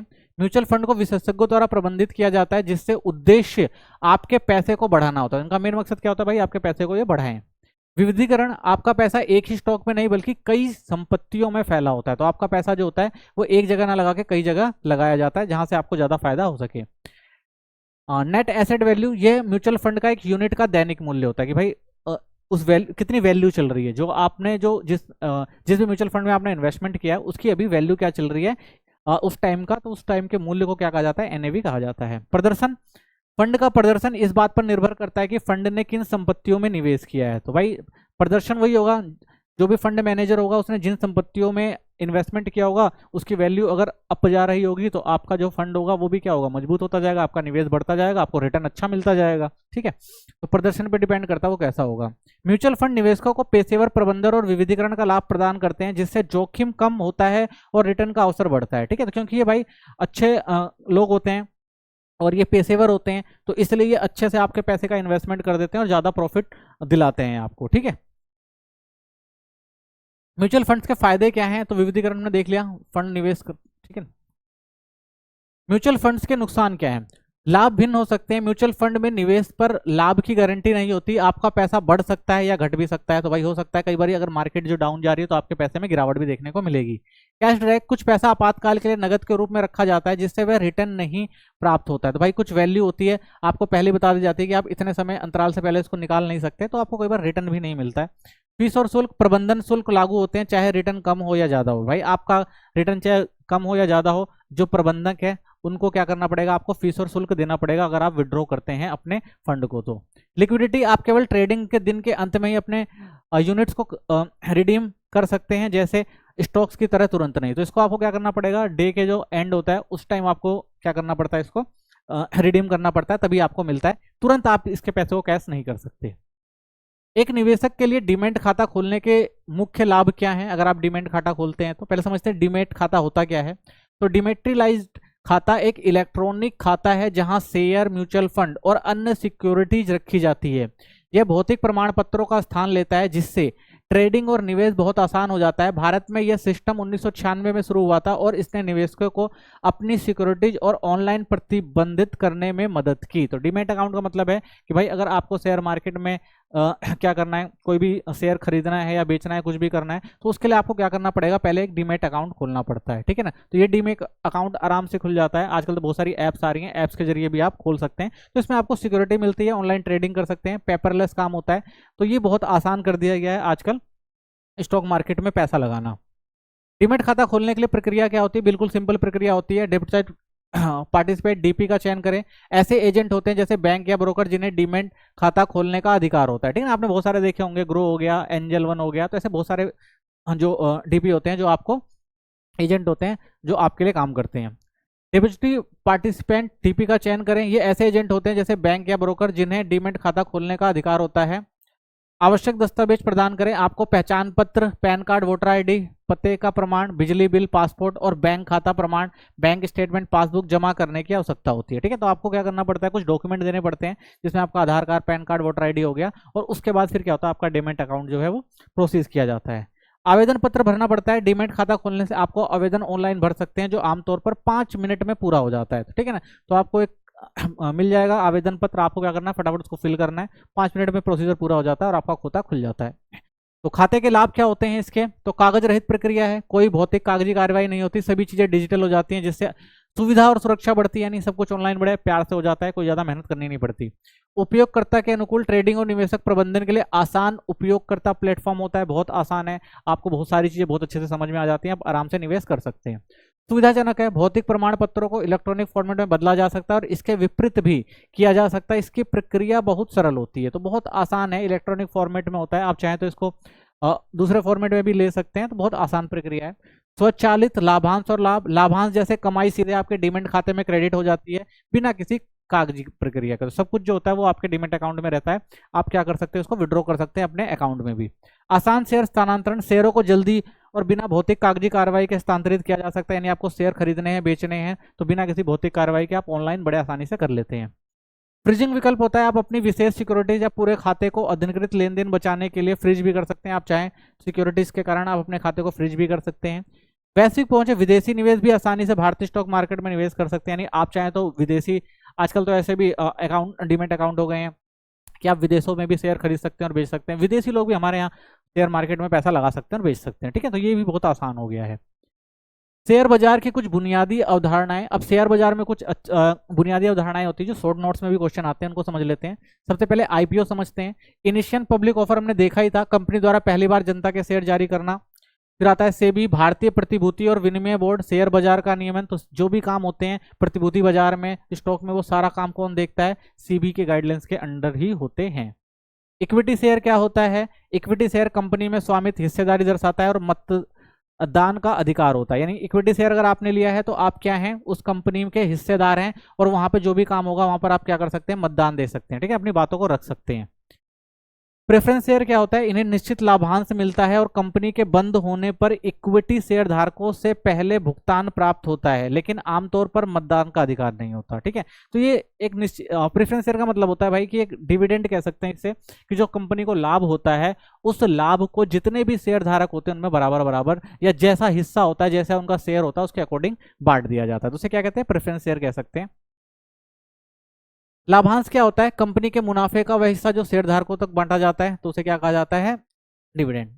डिबेंचर क्या होता है? कंपनियों द्वारा जारी किए गए दीर्घकालीन ऋण पत्र। ठीक है ना, यानी कंपनियां जो होती हैं बहुत सारे जो होते हैं ऋण पत्र देती है जिन पर निश्चित ब्याज दर मिलता है। यानी कुछ डिबेंचर मतलब एक ऐसे कुछ पत्र होते हैं जो गवर्नमेंट के द्वारा जारी किए जाते हैं, अगर आप उनको खरीदते हैं तो आपको एक अच्छा इंटरेस्ट मिलता है उस पर। ठीक है ना, ब्याज मिलता है, खरीदने के बाद गवर्नमेंट उस पर ब्याज देती है। ठीक है, तो उसको आप क्या कर सकते हैं, एक निश्चित ब्याज दर पर क्या कर सकते हैं, उसको ले सकते हैं, उसका फायदा मिलता है आपको, और जब आपको जरूरत चले तो आप उसको बेच भी सकते हैं। ठीक है, तो उसे क्या कहा जाता है? डिबेंचर कहा जाता है। डीमेट खाता हमने देख ही लिया था। डीमेट खाता और ट्रेडिंग खाता क्या होता है? तो डीमेट खाता शेयरों को इलेक्ट्रॉनिक फॉर्म में रखने के लिए, कि जो भी आपने शेयर खरीदे हैं वो एक इलेक्ट्रिक फॉर्म में आपके डीमेट खाते में होते हैं। ट्रेडिंग खाता शेयर बाजार में शेयर खरीदने बेचने के लिए उपयोग किया जाता है। यानी अभी जो भी आपको शेयर खरीदने और बेचने हैं तो आप किससे कर सकते हैं? ट्रेडिंग खाते से कर सकते हैं। कॉल ऑप्शन, कॉल ऑप्शन किसी एसेट जैसे शेयर एक निश्चित कीमत पर एक्सपायरी तिथि से पहले खरीदने का अधिकार होता है। कॉल ऑप्शन का मतलब है कि भाई कि कोई भी एक जो शेयर होगा उसका एक टाइम पीरियड रख दिया जाता है, भाई इतने टाइम से इतने टाइम तक।